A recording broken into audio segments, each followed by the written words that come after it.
강화해 나가겠다고 밝혔습니다. 추 부총리는 오늘 비상경제장관회의에서 이미 편성된 일자리 사업을 신속하게 집행해 고용 여건 개선을 뒷받침하고 당장 시급한 산업 현장의 빈 일자리 해소를 최우선적으로 추진하겠다고 밝혔습니다. 오늘 중부지방은 대체로 흐린 가운데 수도권과 강원 중북부 내륙에 비가 오는 곳이 있겠고 남부지방은 구름이 많이 끼겠습니다. 예상 강수량은 경기 북부와 강원 북부 내륙이 5에서 10mm, 그 밖에 중부지방에는 빗방울이 떨어지는 곳이 있겠습니다. KBS 제1라디오 5시 뉴스 아나운서 태희경입니다. KBS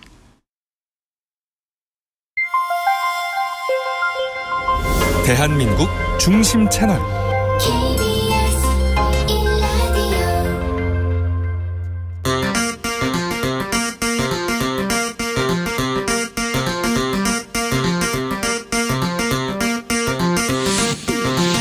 주진우 라이브.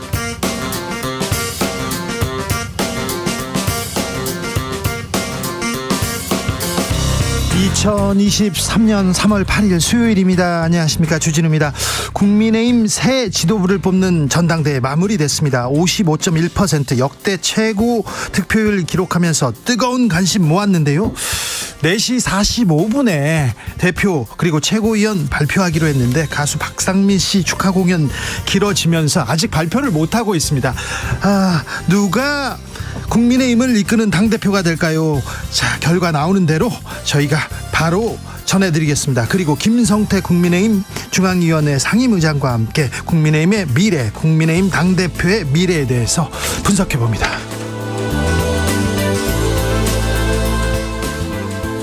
더불어민주당과 정의당이 김건희 여사 특검 추진에 나섰습니다. 수사 대상과 추진 방식 아직 이견이 있지만 방향은 잡았습니다. 정의당이 추진하기로 가닥을 잡았습니다.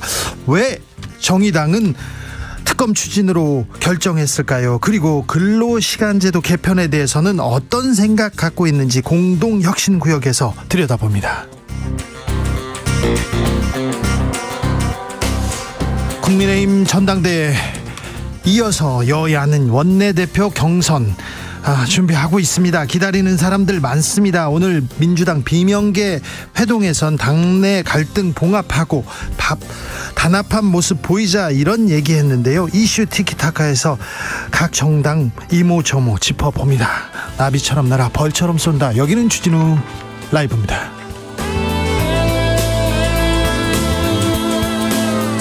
오늘도 자중차에 겸손하고 진정성 있게 여러분과 함께 하겠습니다. 오늘은 세계 여성의 날입니다. 우리는 모두 어머니로부터 비롯됐습니다. 여성이 행복한 나라, 우리가 행복한 나라입니다. 반드시 가야 할 나라입니다. 그런데 한국이 OECD 국가 중에 성별 임금 격차 1위입니다. 한국 여성의 전화에 따르면 배우자 연인에게 살해당한 여성이 작년에만 372명에 이른다고 합니다. 이거는 기록된, 그리고 언론에 나온 것만 그렇습니다. 한국에서 여성의 의미 다시 한번 생각해 보게 합니다. 여성이 행복한 나라로 가야 됩니다. 반드시 가야 됩니다. 그런데 어제 방송에서 말씀드렸는데 화장이 안 했어, 살 좀 빼지, 지금 얼굴이 그게 뭐야, 이렇게 외모 지적하는 분들 많다고 합니다. 특히 여성 직장인들 3명 중에 1명 이렇게 당했다 이런 얘기 하는데 회사에서 이런 얘기하면 속상해요, 억울해요, 이런 분들 있죠. 이런 분들, 직장에서 괜히 어떤 얘기 듣고 속상했어요 하는 분들이 있는데 여기로 보내시면 됩니다. 주진우 라이브에서 다 풀어드릴 테니까 이쪽으로 문자 보내주십시오. 부장님 나빠요, 상무님 나빠요, 사장님 나빠요, 다 저희가 받아드리겠습니다. 샵 9730, 짧은 문자 50원, 긴 문자는 100원이고요 콩으로 보내시면 무료입니다. 그럼 주진우 라이브 시작하겠습니다.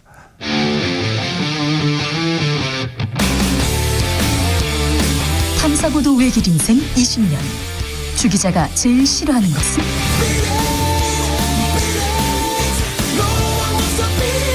이 세상에서 비리와 부리가 사라지는 그날까지 오늘도 흔들림 없이 주진우 라이브와 함께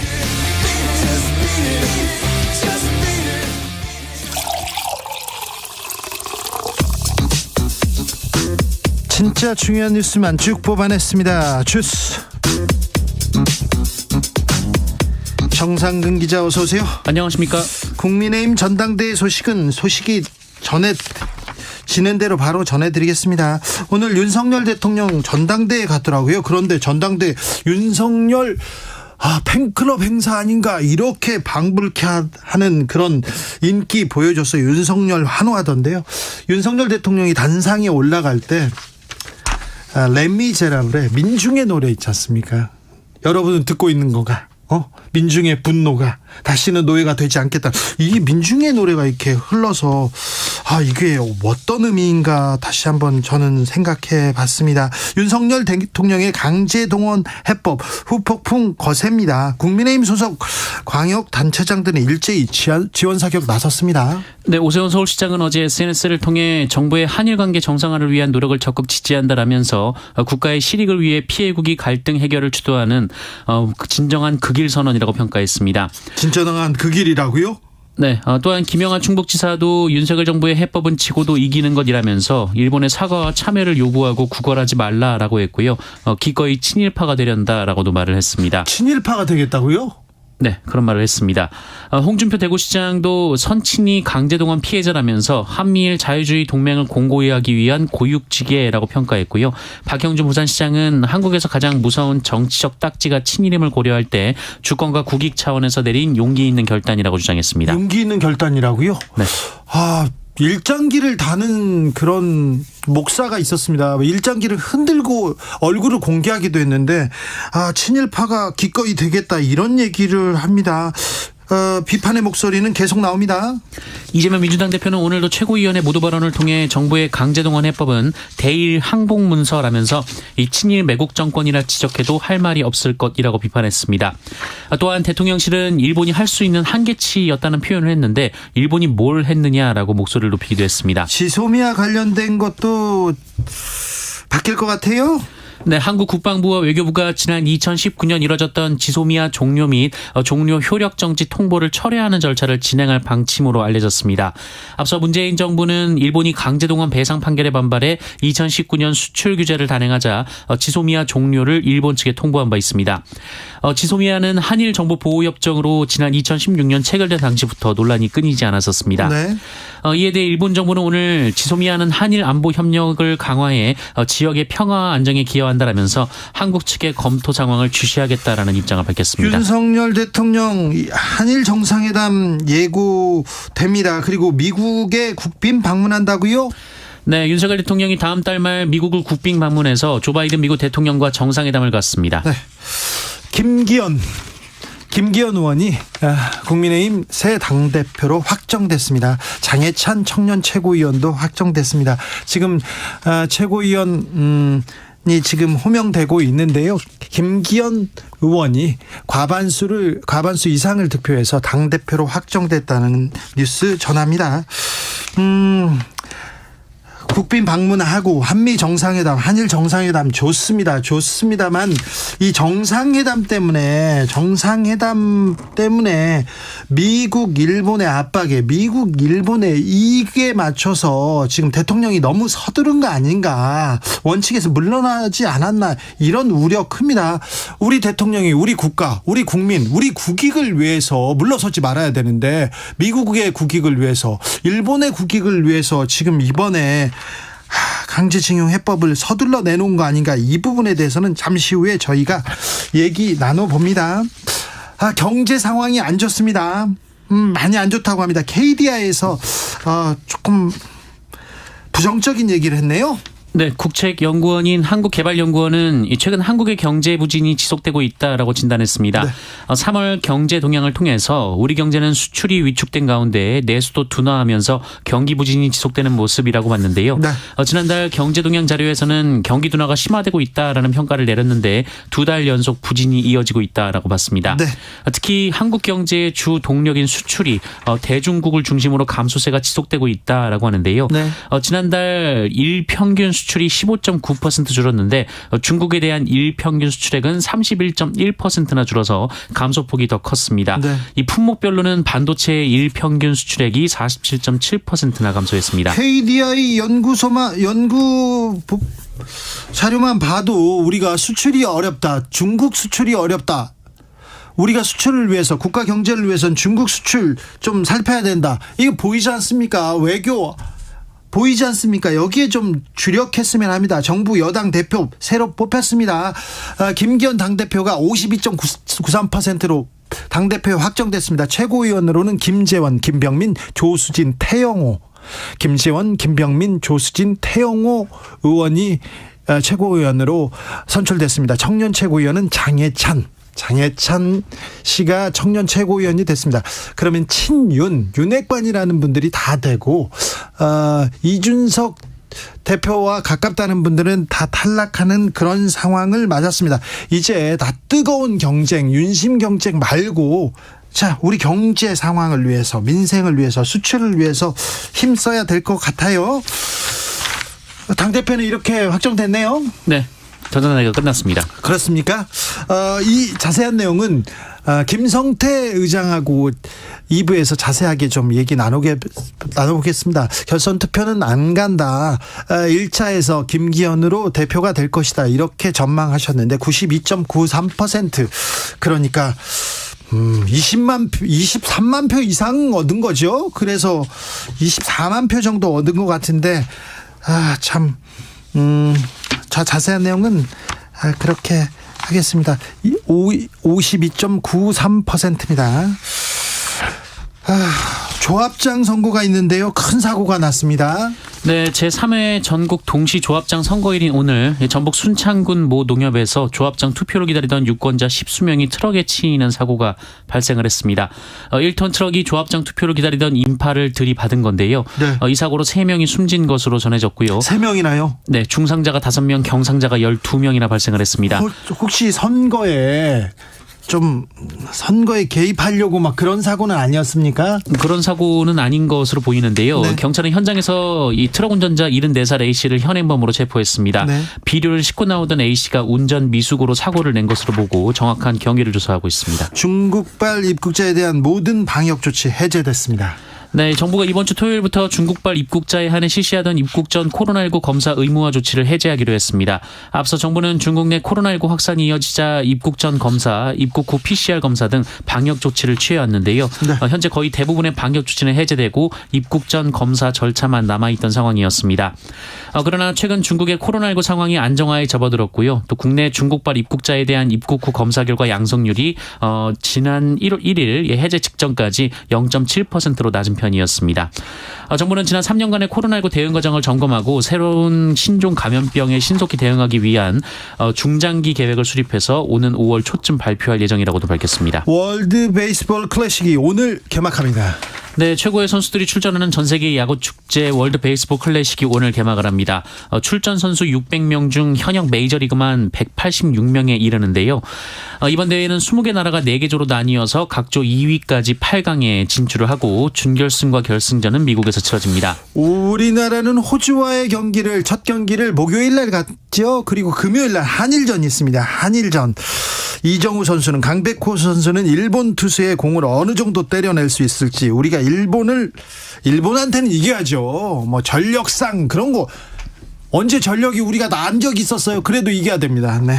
아무튼 한국 대표 선수들의 선전을 기원하겠습니다. 한일전은 금요일에 치러집니다. 주스 정상근 기자와 함께했습니다. 감사합니다. 고맙습니다. 이번에는 일본전 이겨야 됩니다. 반드시 이겨주십시오. 직장에서 이상한 간섭 받았어요. 억울한 경험 너무 많았어요. 내 월급이 다 이렇게 영혼값인가 그런 얘기를 많이 하시는데 9193님께서 부장님이요. 장미란처럼 튼튼한 자네가 생수통 좀 갈지 하는데 상처받았네요. 부장님 이거 진짜 부장님 이거 나빴어요. 이 부장님 안 됩니다. 이거 정말 네. 거기에 또 장미란 선수가 왜 나옵니까? 장미란 선수. 2936님, 어이 협력사 여직원이라고 말하는 원청 상무님 너무 싫습니다. 꼭 볼 때마다 협력사 여직원 이렇게 부릅니다. 어이 협력사 여직원. 어이가 들어가는 어이 이렇게 부르는 사람들 있지 않습니까? 진짜 어이없는데 이 부분이요. 다 이거 인기가 모독적인 발언입니다. 아니 나이 많이 먹었다고 어이 할아버지 어이 아저씨 이렇게 부르면 좋겠습니까? 이거 잘못됐습니다. 김의중님, 거래처나 타사 여직원 무시하는 경향 그대로입니다. 택배 받으러 나간 여직원이 안 들어오길래 뭐 하나 나가봤더니 택배원이 도로명 주소판이 없다느니 수령님 전화를 안 받는 직원을 혼내고 있더라고요. 그러니까 거래처, 특별히 대기업에서 중소기업 이런 거 있지 않습니까? 대기업에서 중소기업에 하청 주는데 하청회사 사람들 막 무시하는 그런 거 너무 싫었어요. 너무 싫었어요. 제가 광고회사 조금 있었는데요. 삼성이 클라이언트였는데 삼성 홍보사 직원들이 와가지고 이래라 저래라 하는데 말도 안 되는 얘기를 너무 하고요. 그리고 술 먹다가 이 광고회사 직원 사장들 막 전화해가지고 불러요. 술값 내라고 그랬어요. 그래서 제가 기자가 돼가지고 그 삼성에 가봤죠. 삼성 홍보실에. 네, 그래가지고 혼내줬어요. 네, 그랬다고요? 네, 그냥 그랬다고요. 교통정보센터 다녀오겠습니다. 정현정 씨. 네, 수요일 퇴근 시간을 앞두고 도로 위에는 차들이 많아지고 있습니다. 사고까지 덩달아 나고 있어서 앞차와의 안전거리 유지하면서 조심 운전 필요하겠는데요. 먼저 경부고속도로 서울 쪽입니다. 오산 부근에서 동탄 분기점까지 막히고요. 수원에서 이어서 천천히 갑니다. 달래내 고개에서 한남까지 11km가량 정체고요. 반대 부산 쪽으로는 한남에서 서초까지 제속도 못 냅니다. 한편 양재 부근에서는 고장난 차가 갓길에 서 있습니다. 이 부근 지나신다면 주의가 필요하겠고요. 서울 시내 상황입니다. 올림픽대로 위주로 정체 보이는데요. 하남 쪽은 행주에서 월드컵대교 쪽으로 밀리고 있습니다. 이후로는 수월한 흐름 보이다가 한강대교에서 청담대교까지 제속도 못 냅니다. 반대 공항 쪽 상황입니다. 영동대교에서 밀리기 시작해서 가양대교까지 천천히 가고요. 강변북로 구리 쪽으로는 방화에서 월드컵 쪽으로 막히고 있습니다. 마포에서 동호대교 쪽으로도 정체고요. 올림픽대로 천호대교 쪽으로는 사고 소식도 있습니다.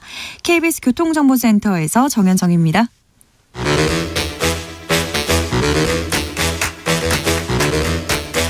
이것이 혁신이다. 여야를 내려놓고 관습을 떼버리고 혁신을 외쳐봅시다. 다시 만난 정치 공동 혁신구역. 수요일 주진우 라이브는 정쟁 비무장지대로 변신하겠습니다. 여야 혁신위원장 4분 모셨습니다.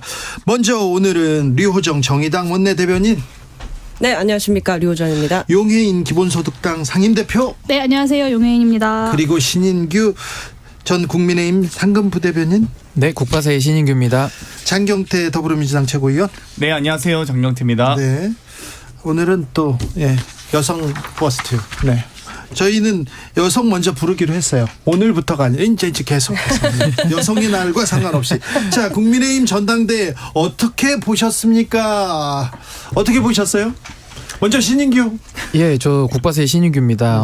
이번에 지금 전당대회가 막 나왔는데요. 뭐 일단 총평을 하자면은 네. 뭐 윤심의 완승이다. 네. 지금 이렇게 정리할 수밖에 없을 것 같고요.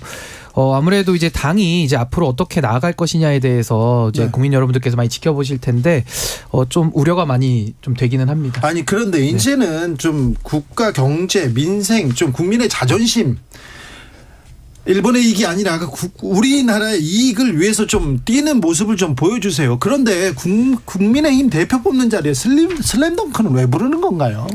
뭐 저는 이제 콘서트 보는 줄 알았습니다. 그러니까 아니 근데 박상기 노래를 씨 너무 많이 하셔가지고 노래를 막 4곡씩 부르고 막 춤추고 뭐 축제 분위기까지는 좋은데 지금 거기서 그 노래가 왜 나와 이런 생각은 듭니다. 근데 뭐 널리 선회하자면 이제 개표가 좀 이렇게 정리하는데 오래 걸려가지고 뭐 앵콜이 나오고 이래서 그래서 노래를 좀 여러 곡 하신 것 같습니다. 장경태원. 반칙 전대의 반칙 결과다라고 생각하는데요. 이미 뭐 대통령이 전대에 참석한다고 이미 공표한 이상 당원들께서 대통령의 뜻을과 달리 뭐 결정을 하기 쉽지는 않았을 거다. 또 여러 가지 이 대통령실 행정관들이 이 전대에 개입한 의혹들이 좀 나오고 있지 않습니까? 명백하게 그 단톡방에서 초대하고 이런 과정들이 있었기 때문에 여기 이 부분은 아마 설마 꼬리 자르기 하진 않겠지만 뭐 분명히 소사를 받아야 될 것 같고요. 어찌되건 완벽하게 이 윤핵관의 승리였다라고 봅니다. 윤심이라기보다는 전 윤핵관의 승리라고 하고 싶습니다. 류호정 의원. 뭐 결과가 딱 대통령께서 보시기에 좋으시게 된 거라고 생각하고요. 동시에 좀 중도랑은 멀어졌고 국민과도 이별하지 않았나 하는 생각도 듭니다. 그리고 그 난리를 쳤는데 50% 간신히 넘었다는 건 사실상 또 패배한 거 아닌가 하는 생각도 들어요. 김기현 후보가요. 네, 그렇습니까? 네. 용혜인 의원. 네, 저는 이번 국민의힘 선거가 길잡이 지도부를 세울 거냐, 그리고 아니면 앞잡이 지도부를 세울 거냐, 이 선택을 하는 선거였다고 생각하는데요. 명확하게 앞잡이 지도부를 세우는 결과를 오늘 우리가 받았다고 생각합니다. 사실 대한민국 1호 영업사원을 자처했던 대통령님의 워딩이 있었습니다. 그런데 막상 김기현 선본 1호 영업사원을 자처하면서 대통령실 직원들이 불법까지 불사해가면서 선거를 치렀는데 뭐 이것과 다른 결과가 나올 수 있었겠냐라는 생각이 좀 들긴 합니다. 어쨌든 윤핵관으로 지도부를 꽉 채웠으니 그 자체로 국민들한테 어디 한번 평가받는 시간들이 앞으로 이제 있을 거라고 생각하고요. 그 결과는 굉장히 냉혹할 것이다라고 예상해 봅니다. 국민의힘은 이제 어떻게 될까요? 근데 이제 아무래도 이제 솔직히 윤석열 대통령과 이제 호흡을 맞춰서 일하겠다. 아마 당원들은 그런 식의 좀 대통령에게 힘을 실어주자 이 지금 어떻게 보면은 아이디어가 많이 좀 작용을 한 것 같은데 앞으로도 이제 정부가 헤쳐나갈 난관들이 많지 않습니까? 그런 상황 속에서 참 잘해주면은 좋은데 정부가 다 잘할 수만 없지 않습니까? 그랬을 때 당 내에서 좀 건강한 목소리들이 더 나와주고 내부적인 견제와 균형이 이루어져야 결국은 더 바람직하지 않나. 그리고 총선을 우리가 앞두고 생각하더라도 중도와 이런 식으로 결별하는 방식을 가가지고는 또 총선 앞두고서 또 잘못했습니다. 그거 할 겁니다. 그래서 참 그런 상황 속에서 이번에 좀 당원들께서 좀 개혁적인 선택을 해주시기를 정말 진정으로 바랬는데 막상 결과는 또 결과대로 나왔다 보니까 이건 뭐 소위 말하는 천하용인 개가 한 명도 못 들어갔어요. 그래서 상당히 이 결과는 좀 두고두고 좀 뼈아플 것이다. 저는 이렇게 봅니다. 안철수 23.37%, 천하람 14.98% 그리고 황교안 후보는 8.72%를 득표했습니다. 윤심, 윤핵관들의 압승이다 이렇게 보는 것이 타당할 듯 싶은데요. 처음부터 끝까지 좀 약간 저는 뜨겁더라고요. 난 윤핵관이야. 내가 윤하고 더 친해. 막 이렇게 계속 얘기하다가 너 안 돼. 쟤는 찍어내야 돼. 얘기하다가 나중에는 뭐 얼굴 가지고 뭐 평가하고 막 싸우는데 이게 무슨 당을 이끌겠다는 건지 나라를 이끌겠다는지 전 부끄러웠어요. 뭐 저도 제가 당원의 한 사람이긴 합니다만은 정말 좀 전당대회라는 것이 국민들께 희망을 드려야 되는데 이번에는 뭐 아까 말씀하신 데처럼 그러니까 시작 단계부터 그러니까 이준석 대표 축출부터 해서 오늘의 이 발표에 이르기까지 저는 뭐 칭찬할 만한 점이 단 하나도 없었다. 저는 냉정하게 이렇게 평가합니다. 네. 그래도 좀 어떻게 좀 긍정적인 뭔가를 좀 집어보자고요. 하나씩은. 류호정 의원님. 저도 내심에 천하용인 이 후보들을 좀 응원을 했던 것 같아요. 네. 장경태 의원은 안 했어요. 장경태 의원은 김기현 대표 응원했어요. 저는 공개적으로 김기현 후보를 지지했습니다. 네. 좀 일상적인 언어로 그 정치 이렇게 선거 활동해 나가는 것이 저런 건 좀 정의당도 이렇게 좀 배워서 허들을 좀 낮춰야 되지 않나 하는 생각도 좀 들었거든요. 천하용인이라고 해야 되나요? 그 윤핵관에 대해서 윤석열 대통령 그리고 윤핵관에 대해서 굉장히 강한 비판을 하고 개혁의 길로 가야 된다. 민심으로 가야 된다고 얘기하는 그 목소리도 적지 않았어요. 천하람이 절대 패자가 아니고요. 다른 도전자들도 패자가 아니라고 봅니다. 용혜인 의원? 네, 저는 무엇보다 가장 긍정적으로 볼 수 있는 것은 윤석열 정부가 출범하고 한 1년 정도 가까운 시간 동안 지금까지 남 탓을 계속해왔거든요. 전 정부 탓하고 야당 탓하고 그리고 심지어는 자기 당의 당대표인 이준석 대표마저 내부 총질러다라고 탓하면서 뭐 끊임없이 다른 외부 세력들이 발목을 잡는다 뭐 이런 식으로 대응을 해왔는데 이제 여당만큼은 윤핵관으로 꽉 채워진 만큼 냉정하게 윤핵관의 어떤 정치적 실력을 평가받는다는 점에서는 뭐 그나마 좀 긍정적이라고 볼 수 있을 것 같습니다. 그렇죠. 네. 이제는 실력을 보여줘야 됩니다. 이제 능력을 감추지 말고 좀 보여줘야 됩니다. 일본한테만 보여주지 마시고요. 자, 김건희 특검 그리고 대장동 특검 두 특검법의 운명은 어떻게 될까요? 일단 정의당에서 입장을 선언해서 특검 얘기를 하기 시작했습니다. 네, 뭐 이게 사실 오늘 4명이나 초대를 하셔가지고 길게 답변하면 안 될 것 같은데 답변해도 됩니다. 이것만 네네. 조금 길게 설명을 네. 드릴게요. 우선 정의당은 선회를 한 게 아니라 네. 일관된 입장을 계속 견지하고 있는 거거든요. 네. 뭐 민주당이라 뭘 하고 있는 것도 아니고 법안도 다 각자 내지 않았습니까? 다만 이제 쌍특검이라는 프레임 안에서 김건희 특검법을 패트에 태우는 건 좀 반대를 했었고 검찰 네. 수사를 지켜보자라는 입장이었는데 이번 월요일에 저희가 의원단이 모두 모여서 대검에 항의 방문을 했습니다. 그래서 수사 경위를 물어보고 뭐 소환 조사를 할 계획이냐 아니면 뭐 이미 뭐 시도를 했는데 안 온 거냐 뭐 이런 상황들을 다 물었는데 그저 모른다 뭐 중앙지검이 잘 하고 있을 거다 정말 그 책임 없는 태도로 일관하는 그게 비공개 면담이었는데 사실 비공개인 것도 별로 이렇게 의미가 없을 정도로 무의미한 대화들이 좀 오갔거든요. 그래서 전혀 의지가 없다는 걸 확인을 했고 이제 국회가 가진 권한을 좀 행사해야 된다 그렇게 판단을 한 거죠. 이번 특검 국면에서 지금 이 상황 자체 뭐 부실 수사에 대한 뭐 이런 상황 자체가 잘못되었다는 국민들의 생각이 있고요. 정의당도 동의를 하고 있고 문제를 바로잡을 방법이 이제 더 이상 없고 뭐 국회에도 그 방법이 있다면 바깥에서는 더 이상 없고 국회에 있다면 국민들께 최선을 다했다고 말할 수 있을 만큼 해야 한다고 생각하거든요. 그 네. 중에 하나 이제 특검인 거고요. 이번 특검 국면에서 양당과 달리 정의당은 사실 재척 사유가 없습니다. 뭐 한다고 해서 뭐 정쟁하냐 마냐 뭐 이런 의혹을 저희가 뭐 들을 것도 아니고요. 그렇기 때문에 이제 중립성이나 공정성 시비가 걸리지 않게 이 국면을 좀 이끌어 나갈 수 있다고 생각을 하고 제3정당에게 시민들께서 좀 더 많이 역할을 기대해 주시면 좋을 것 같아요. 뻔히 그 정쟁으로 뭐 비하될 내용을 뭐 들고 나오면 사실 시민들도 피로감만 느낄 거거든요. 이제 앞으로 일이 되게 하는 결과가 좀 내보일 수 있는 그런 내용들을 국회에 좀 제시를 해 나갈 거고요. 매 상황들을 성실하게 이제 시민들께 공유하겠습니다. 시대전환 조정은 대표가 썩는다 이러면서 신랄한 비판을 했던데 그건 어떻게 생각하세요? 조정은 의원님이 저랑 이제 전반기에 상임위 같이 있기도 했고 뭐 좀 개인적으로는 좋아하는 분이라 제가 좀 심하게 말하기는 싫은데요. 네. 저희 당원들이 또 듣고 계시기 때문에 한 말씀 안 드릴 수가 없는 것 같아요. 이 정의당은 민주당의 사탕을 받은 적이 없습니다. 주신 적 없잖아요. 그죠? 그렇죠. 맨날 뒤통수만 얻어받았죠. 그리고 조정은 의원님이야말로 민주당 사탕으로 국회 들어오신 거 아닙니까? 더불어 시민당 출신이시잖아요. 조정은 의원님이 받은 그 사탕도 정의당한테는 뒤통수였습니다. 그것만 좀 알아주시면 좋겠네요. 네.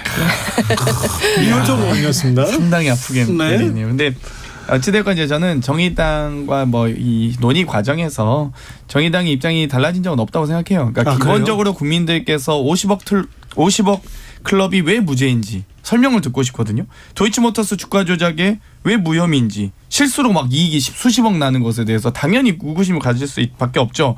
호바나 컨텐츠는 또 왜 무혐의인지 막 갑자기 대기업들이 나타나서 후원을 막 선뜻해요.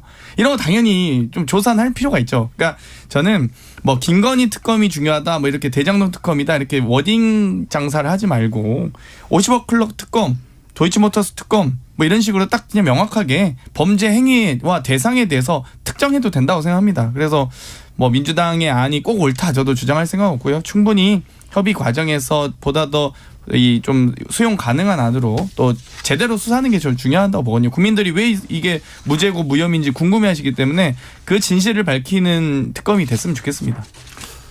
용인은 네, 저는 이제 상황상 예전과 지금이 이제 달라진 것은 없지만 그럼에도 불구하고 이 김건희 여사 특검, 도이치모터스 특검에 대해서 정의당이 그 입장을 좀 바꾼 것은 긍정적으로 보고 또 환영한다고 말씀을 먼저 드릴게요. 그러나 어쨌든 정의당도 협상의 측면에서 이 민주당 이중대 탈피라는 정치 전략이 있었던 것이라고 저는 봅니다. 그래서 저는 우리가 이 특검에 동의하는 정당들이 쌍특검을 왜 해야 되냐로 다시 돌아가야 된다고 생각하는데요. 이 윤석열 정부와 정치검찰이 대통령의 배우자냐 아니면 야당 대표냐에 따라서 휘둘러왔던 이 폭주하는 검찰권 이것을 민주주의 정당 정치를 훼손하는 수준까지 이르렀는데 그 민주주의 정당 정치가 압박받는 상황 속에서 이제 정의당도 이 쌍특검에 대한 동의를 했다는 점에서 아직 늦었지만 조금 빠르게 야3당의 공조를 회복하고 우리가 이 특검에 대한 논의를 국회에서 좀 빠르게 하면 좋겠다라는 생각이 들고요. 조정훈 의원님한테 한 말씀 드리고 싶은데요. 센 말로 주가 올릴 생각하지 마시고 논의에 좀 더 진지하게 임하셨으면 좋겠습니다. 신인규 대변인. 예, 뭐 저는 이제 국민의힘 입장에서는 사실 뭐 특검에 대해서 좀 소극적으로 나올 수밖에 없지 않겠나 싶기는 한데 이게 좀 상식적으로 생각하면 될 일 같아요. 그러니까 예를 들면 이재명 대표에 대해서 이제 국민의힘에서 늘 얘기했던 것이 떳떳하니까 이제 수사 받아라. 이제 늘 이런 얘기를 해왔거든요. 그렇다고 한다면은 이 50억 클럽에 지금 연루된 뭐 권순일이나 뭐 박영수나 이런 분들에 대해서 뭐 전혀 우리가 뭐 감쌀 이유가 전혀 없습니다. 그리고 곽상도 의원은 이미 당을 탈당하신 분이고 저는 여기에 대해서 진실을 가리는 것이 저는 국민들의 요구다 이렇게 생각을 하고요. 가려야죠. 그렇습니다. 근데 이제 검찰이 사실 수사를 하고 또 공정하게 한다라는 인상을 준다면은 이런 특검 얘기까지 안 나와도 되는데 인상도 못 주지 않습니까? 근데 이제 이런 거죠. 수사를 안 하거나 아니면 수사를 했는데 뭐 미진하거나 이럴 때 이제 특검 얘기가 나올 수밖에 없지 않겠습니까? 수사가 잘 되고 있다고 보세요? 그러니까 저도 잘 안 되고 있다고 생각해서 네. 그러니까 특검을 저도 논의를 했으면 좋겠는데 결국에는 이제 이런 특검이라는 것이 늘 일상화되면 안 되지 않겠습니까? 네. 그래서 이번에는 이 특검을 좀 논의는 하되 저는 민주당에서도 뭐 협상의 카드로 이렇게 내셨다고 생각을 하는데요. 또 대장동 이러면 또 그 소급해가지고 그 부산저축은행부터 해가지고 또 계속 이런 식으로 수사 범위를 넓히지 않습니까? 게다가 특검 추천도 또 민주당이 추천하도록 이렇게 안을 내셨어요. 그러니까 이런 것들은 뭐 협상을 위한 뭐 그런 지렛대로 저는 생각을 하고 결국에는 좀 공정하게 해서 결국 이 사태의 진실을 밝히는 것이 저는 국민들의 요구다. 거기에 정치권이 전 마땅히 응답해야 된다. 저는 이렇게 봅니다. 그런데요. 법사위원장 여당입니다. 국민의힘 법사위원장 그리고 대통령 거부권도 있는데 민주당이 두 특검 과연 이뤄낼 수 있을까요? 지금 김건희 특검, 대장동 특검, 지금 50억 클럽 특검으로 바뀌긴 했습니다만 이 얘기한 지가 1년 반이 됐거든요. 1년 반 동안 수사를 제대로 안 한 검찰의 책임도 전 있다고 보고요. 예. 뭐 여러 가지 쟁점이 남아 있습니다만 뭐 저는 세부 내용은 말씀드리진 않겠지만 뭐 예를 들면 지금 교섭단체, 비교섭단체 이런 추천 논쟁도 전 협의해서 하면 좋을 것 같아요. 뭐 꼭 민주당이 추천한 검사가 옳고 뭐 정의당이 옳고 이런 논쟁은 아닌 것 같고요. 최대한 이 공감대가 있는 분으로 잘 모셔서 원만한 수사 범위와 대상을 특정해서 제대로 진실을 밝히는 게 중요하지 권한 싸움까지 뭐 권한 뭐 어떤 다툼으로 보여지진 않았으면 좋겠다 이런 부분이고요. 또 논의 과정에서도 뭐 예를 들면 뭐 도이치모터스만 할 것인지 아니면 코바나 컨텐츠가 확대할 것인지 이 논쟁도 아마 분명히 수사 과정에서 물론 수사 대상을 특정해야 됩니다만 분명히 국민들의 의구심을 자극하는 이런 진실들이 또 많이 공개될 가능성이 높기 때문에 단 한 차례도 소환하지 않고 단 한 차례도 지금 김건희 여사에 대한 수사는 없기 때문에 이런 부분에 대해서는 뭐 검사가 누구냐 문제는 아닌 것 같습니다. 박근혜 최순실 국정농단 특검을 보면 그 민주당과 국민의힘도 그렇지만 제3당의 역할이 큽니다. 그 당시에 민주당에서는 조승식 전 검사를 이렇게 추천했고요. 국민의당에서 박영수 특검을 추천했습니다. 그래서 박영수 특검을 박근혜 대통령이 이렇게 낙점을 했죠. 선정을 해서 그 국정농단 특검이 진행됐었는데 이번에도 정의당이 어떤 생각을 갖느냐에 따라서 굉장히 좀 중요한 향방이 가려질 것 같습니다. 이번에도 이번에는 이제 정의당이 좀 더 적극적으로 안을 제시할 테니 다른 당들이 좀 수용을 해 주십사 하는 뭐 그런 생각을 좀 가지고 있습니다. 어떻게든 시민들께 계속 정쟁한다라는 그런 피로감을 주지 않고 그리고 이게 일이 되게 하는 방식, 결과물을 내놓을 수 있는 방식으로 좀 가야 한다고 생각합니다. 네. 속보 알려드리겠습니다. 산림청에서 지금 경남 합천군 산불 확산으로 산불 3단계 발령했습니다. 다시 말씀드립니다. 산림청에서 경남 합천군 산불 확산으로 산불 3단계 발령됐습니다. 주변에 계신 분들 각별히 조심하셔야 됩니다. 아무튼 정의당의 역할 다시 한번 좀 주목합니다. 오늘 세계 여성의 날인데 우리 여성 정책은 조금 나아지고 있는지 모르겠습니다. 여가부 폐지 얘기만 나오고 다른 얘기는 없네요.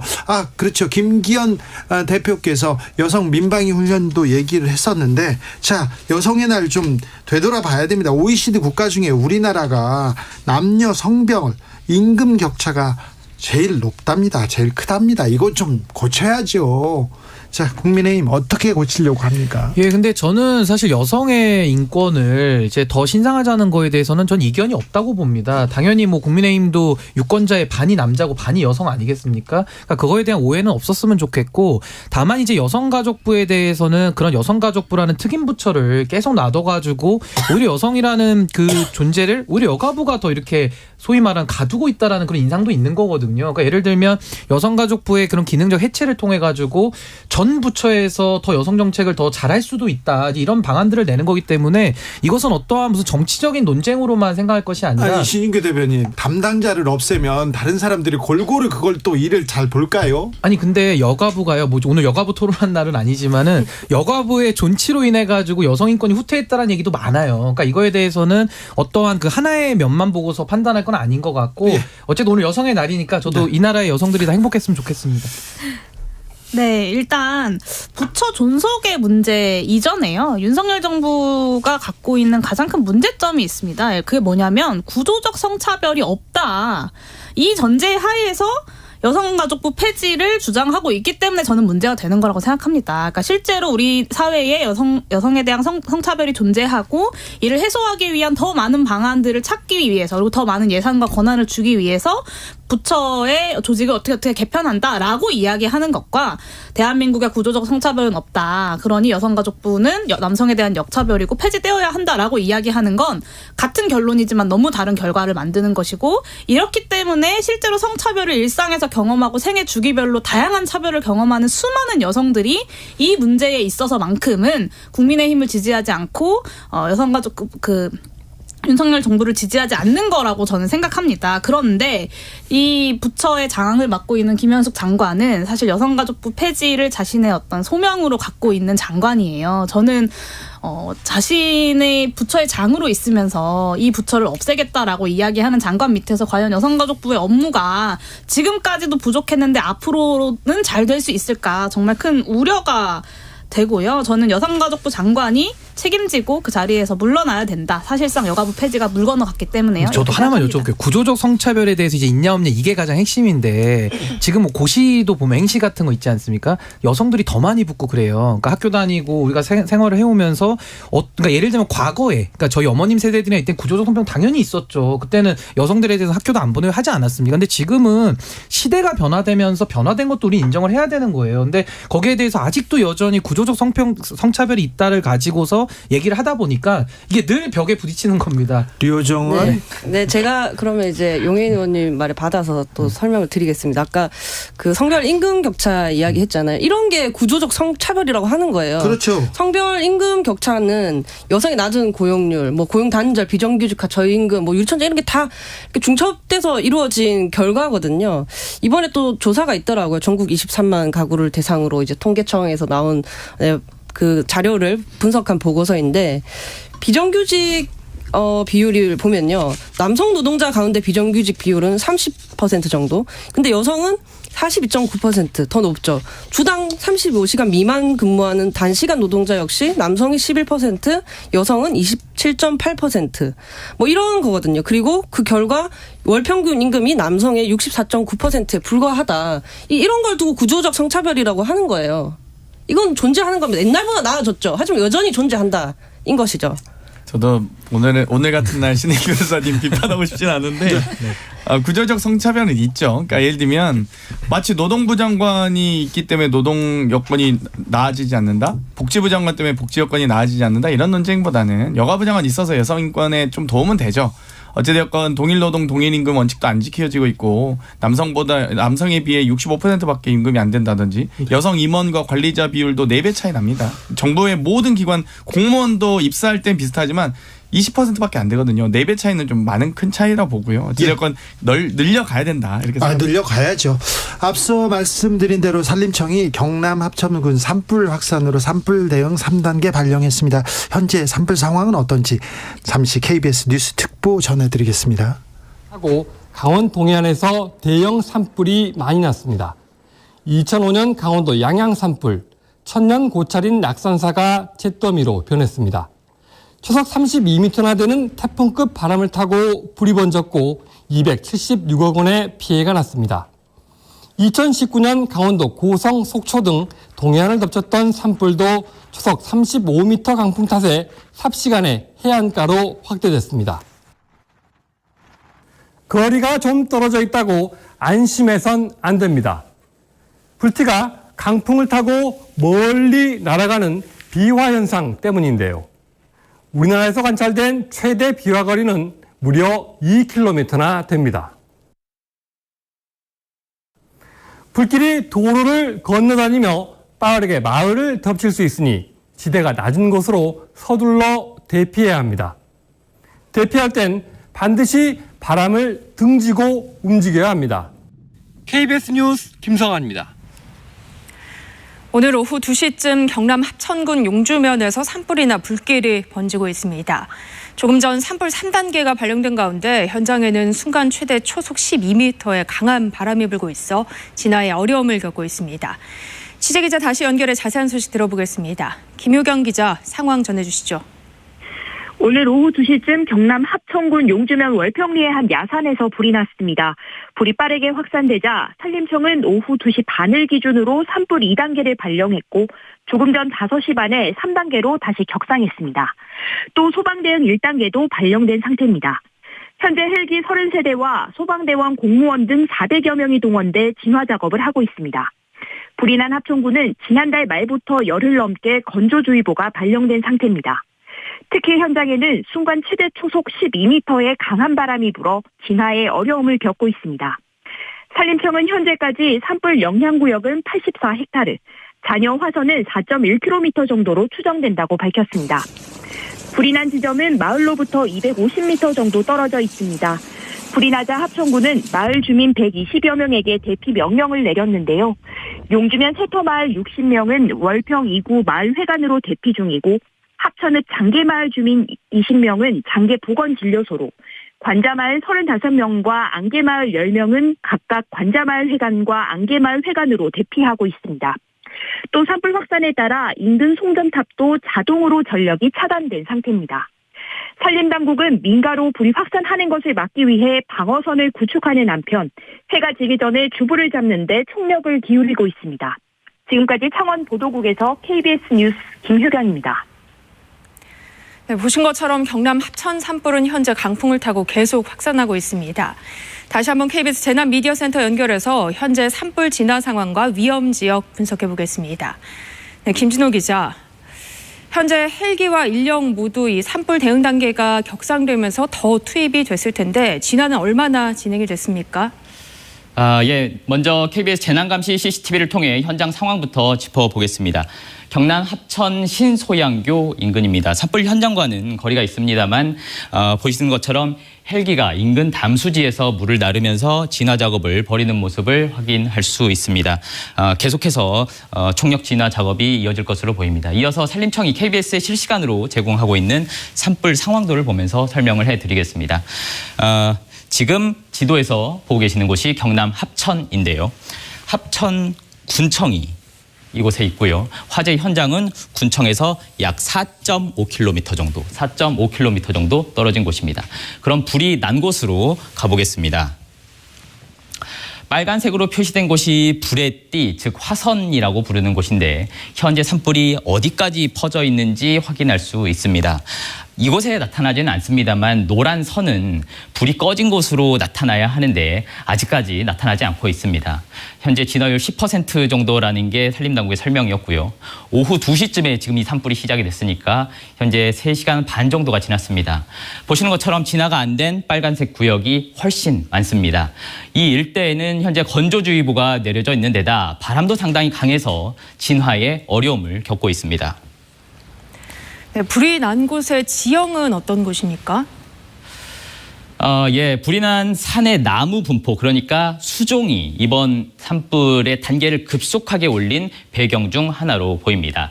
산불이 시작한 곳인 산 아래에서 한번 보겠습니다. 산 아래에서 정상까지 대부분의 수종이 침엽수 단일 수종으로 단조로운 곳입니다. 이곳에는 침엽수가 대부분인데 침엽수의 경우 불이 났다 하면 나무의 기둥 부분을 넘어서 줄기 끝부분까지 타는 경우가 많습니다. 이것이 산불을 키우고 있는 요인인 셈인데요.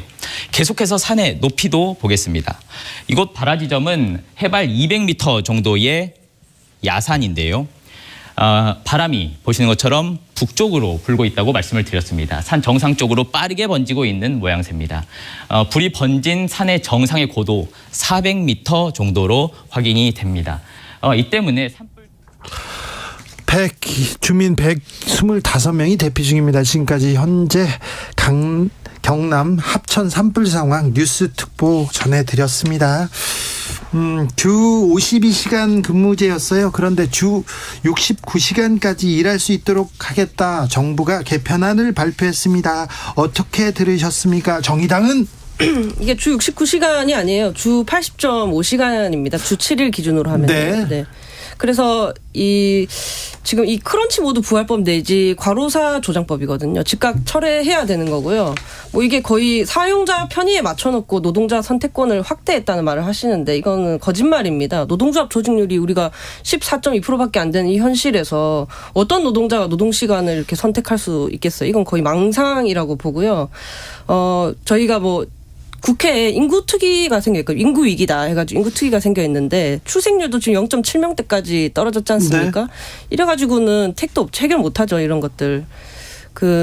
이렇게 되면 이제 집에 와서 잠만 자야 되거든요. 그리고 주말에 시간 나면 병원 갔다가 빨래하고 나면 다 없는 거예요.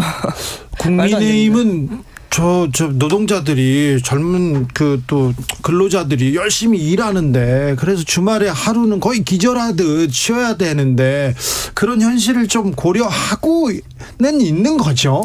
근데 뭐 이게 뭐 노동 시간을 더 늘려서 뭐 더 과로 사회를 만들자 뭐 그렇게까지 정부가 생각하면서 정책을 썼겠습니까? 그게 아니라 좀 기존에 52시간이 갖고 있었던 그런 제도적 경직성을 좀 더 뚫어보자 이런 차원에서 이제 제시가 된 것인데 뭐 젊은 인구들의 그런 뭐 젊은 노동자들의 그런 불만 이나 여러 가지 우려도 저는 목소리 귀 기울여 들어야 된다고 생각하고요. 다만 이것이 어떤 뭐 임금 착취나 이렇게 가기는 좀 어려운 것이 지금 뭐 노동청 같은 데에서도 뭐 예를 들면은 뭐 그 근로기준법 위반에 대해서도 상당히 강하게 사업주들 규제하고 있지 않습니까? 그렇기 때문에 다소 이 제도의 취지는 좀 살려 나가면서 또 부족한 부분들이 있다고 한다면은 그런 의견도 저는 폭넓게 수렴하는 것이 옳다 저는 이렇게 봅니다. 네, 장경태 의원. 저는 과로사 국가 선포식인 줄 알았습니다. 방금 이 류호정 의원님이 얘기하셨듯이 최대 80.5시간까지 늘어나게 되는데요.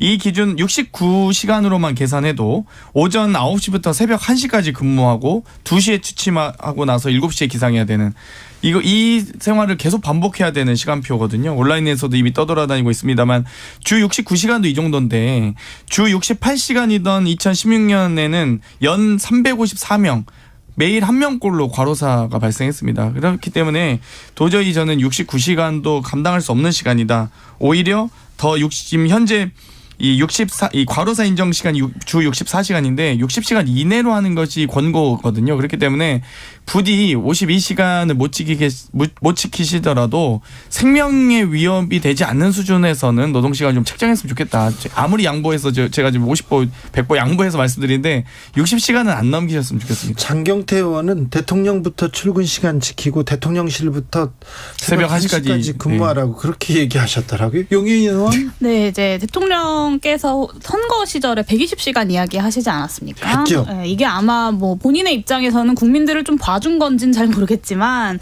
사실 지금 대한민국 노동자들이 전 세계에서 가장 길게 일하고 있는 노동자들입니다. 이게 몰아서 쉴 수 있게 하겠다는 건데 죽기 직전까지 쥐어짜고 몰아서 쉬라고 하면 그 쉬는 시간이 쉬는 시간이겠습니까? 제가 국정조사 할 때 딱 2달 정도 이 커뮤니티에 올라오니 69시간 근무 시간표 있잖아요. 이거대로 살아봤거든요. 2달 일하면 정말 몸이 축납니다. 그리고 이거는 세계적인 추세로 봐도 퇴행인데요. 선진국들에서는 주 35시간 넘어서 주 4일째 실험까지 시작하고 있거든요. 근데 한국은 20세기 초반의 수준으로 돌아가겠다라는 분명한 퇴행이다라고밖에 볼 수 없습니다. 네, 한국 노동자들이요 30대 40대 때 주말을 어떻게 보내나 이렇게 하지 않습니까? 하루는 거의 잡니다. 시체처럼 잡니다. 정말. 근데 왜 그런가 봤는데 월화수목금 너무 장시간 노동에 출퇴근 시간에 너무 많은 시간을 노동에 빼앗겨가지고 하루는 그렇게 잘 수밖에 없는 상황이더라고요.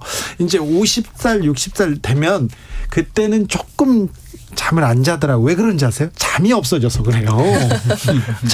잠이 충분해서가 아니라 그런데 너무 많이 일하는데 지금 일자리가 또 부족해서 오히려 노동 시간을 줄여서 조금 이걸 나눠야 되는데 이런 얘기도 있는데 계속해서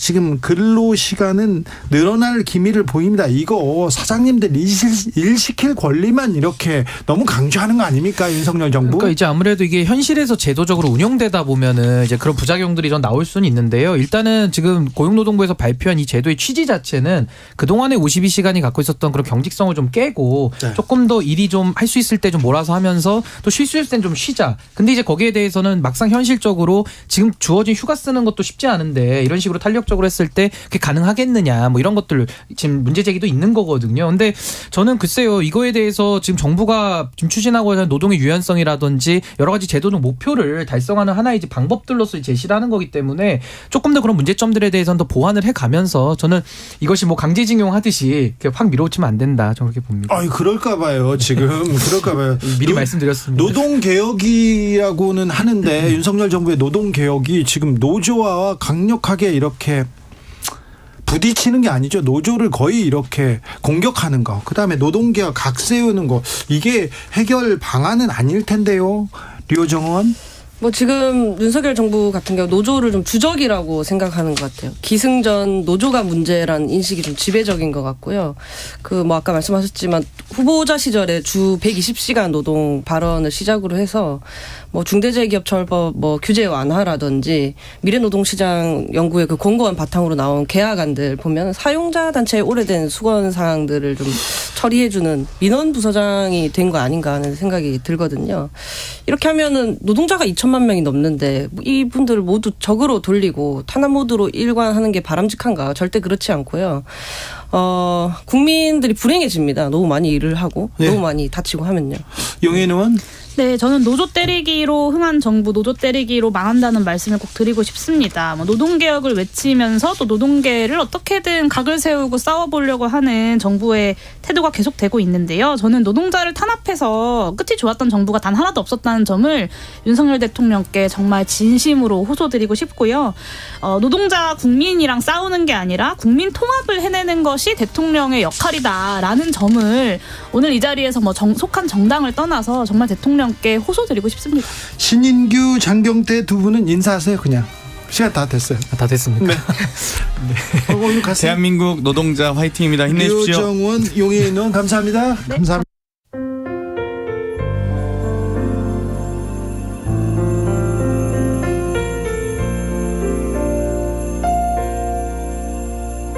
KBS 라디오 연중기획 희망충전 대한민국 524번째 이야기. 안녕하세요. 아나운서 이현주입니다. 14살 승권이는 지적장애가 있는 1살 터울의 형의 제일 친한 친구입니다. 전국을 돌아다니며 일용직 근로를 하는 아빠와 어릴 때 집을 나간 엄마를 대신해서 형을 돌보는 건 언제나 승권이의 몫이었습니다. 또래보다 키가 작아 성장 호르몬 주사를 맞고 있는 승권이는 요즘 들어 부쩍 힘에 부치는 걸 느낍니다. 시간이 갈수록 형의 몸집이 커지면서 그만큼 힘도 강해지고 있기 때문입니다. 행여나 아빠가 엄마처럼 훌쩍 떠나버릴까 힘들다는 내색 한번 하지 못한 채 묵묵히 모든 걸 감당하고 있는 승권이. 하루빨리 마음의 짐을 내려놓고 또래처럼 평범한 일상을 즐길 수 있도록 따뜻한 격려를 보내주세요. 여러분의 따뜻한 손길이 희망의 빛이 됩니다. ARS 060-700-1580 060-700-1580 한 통화 3,000원으로 희망을 선물해 주세요.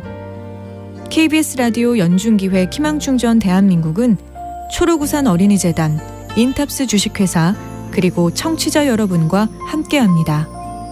ARS 060-700-1580 한 통화 3,000원입니다.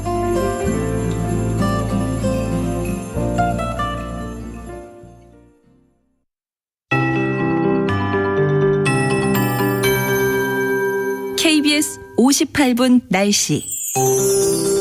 이번 주 포근하고 건조한 날이 이어지며 산불이 비상입니다. 전국에 산불경보가 경계 단계에 발령 중이고요. 건조주의보는 강원, 경상권, 일부 충북에 남아 있습니다. 내일 오전까지 전국의 바람도 매우 강해서 작은 불씨가 큰 화재로 번질 위험이 크겠습니다. 현재 경남 합천 용주면의 산불이 확산해 대응 3단계가 발령됐고요. 충남 부여 옥산면의 산불도 강풍으로 인해 진화에 어려움을 겪고 있습니다. 당분간 화재 예방에 각별히 신경을 써주시는 게 좋겠습니다. 오늘 햇볕이 어제만큼 따스하진 않은데요. 남부지방에 차차 구름이 많아지겠고 중부지방은 흐린 가운데 내일 오전까지 가끔 비가 오겠습니다. 경기 북부와 강원 중북부에 5mm 정도, 그 밖의 지역은 더 적은 양으로 대기의 건조함을 해소하긴 어렵겠고요. 내일 새벽부터 낮 사이엔 남부와 제주도에 약한 비가 지나겠습니다. 내일 국외 미세먼지가 유입돼 서쪽 지역은 공기가 탁하겠습니다. 고온 현상은 주 후반까지 이어지겠습니다. 내일 아침 기온 서울과 강릉이 9도, 광주 11도, 부산 14도, 낮 기온은 서울과 강릉 15도, 대전 19도, 광주와 대구 22도 안팎으로 오늘과 비슷하거나 조금 낮겠습니다. 일요일 오후엔 전국에 비가 내린 뒤 다소 서늘해지겠습니다. 지금 서울의 기온 15.3도입니다. 박다효입니다.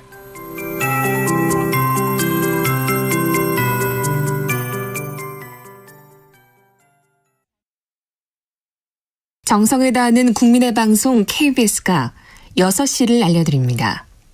AM 711kHz, FM 97.3MHz, KBS 1라디오입니다. HLKA.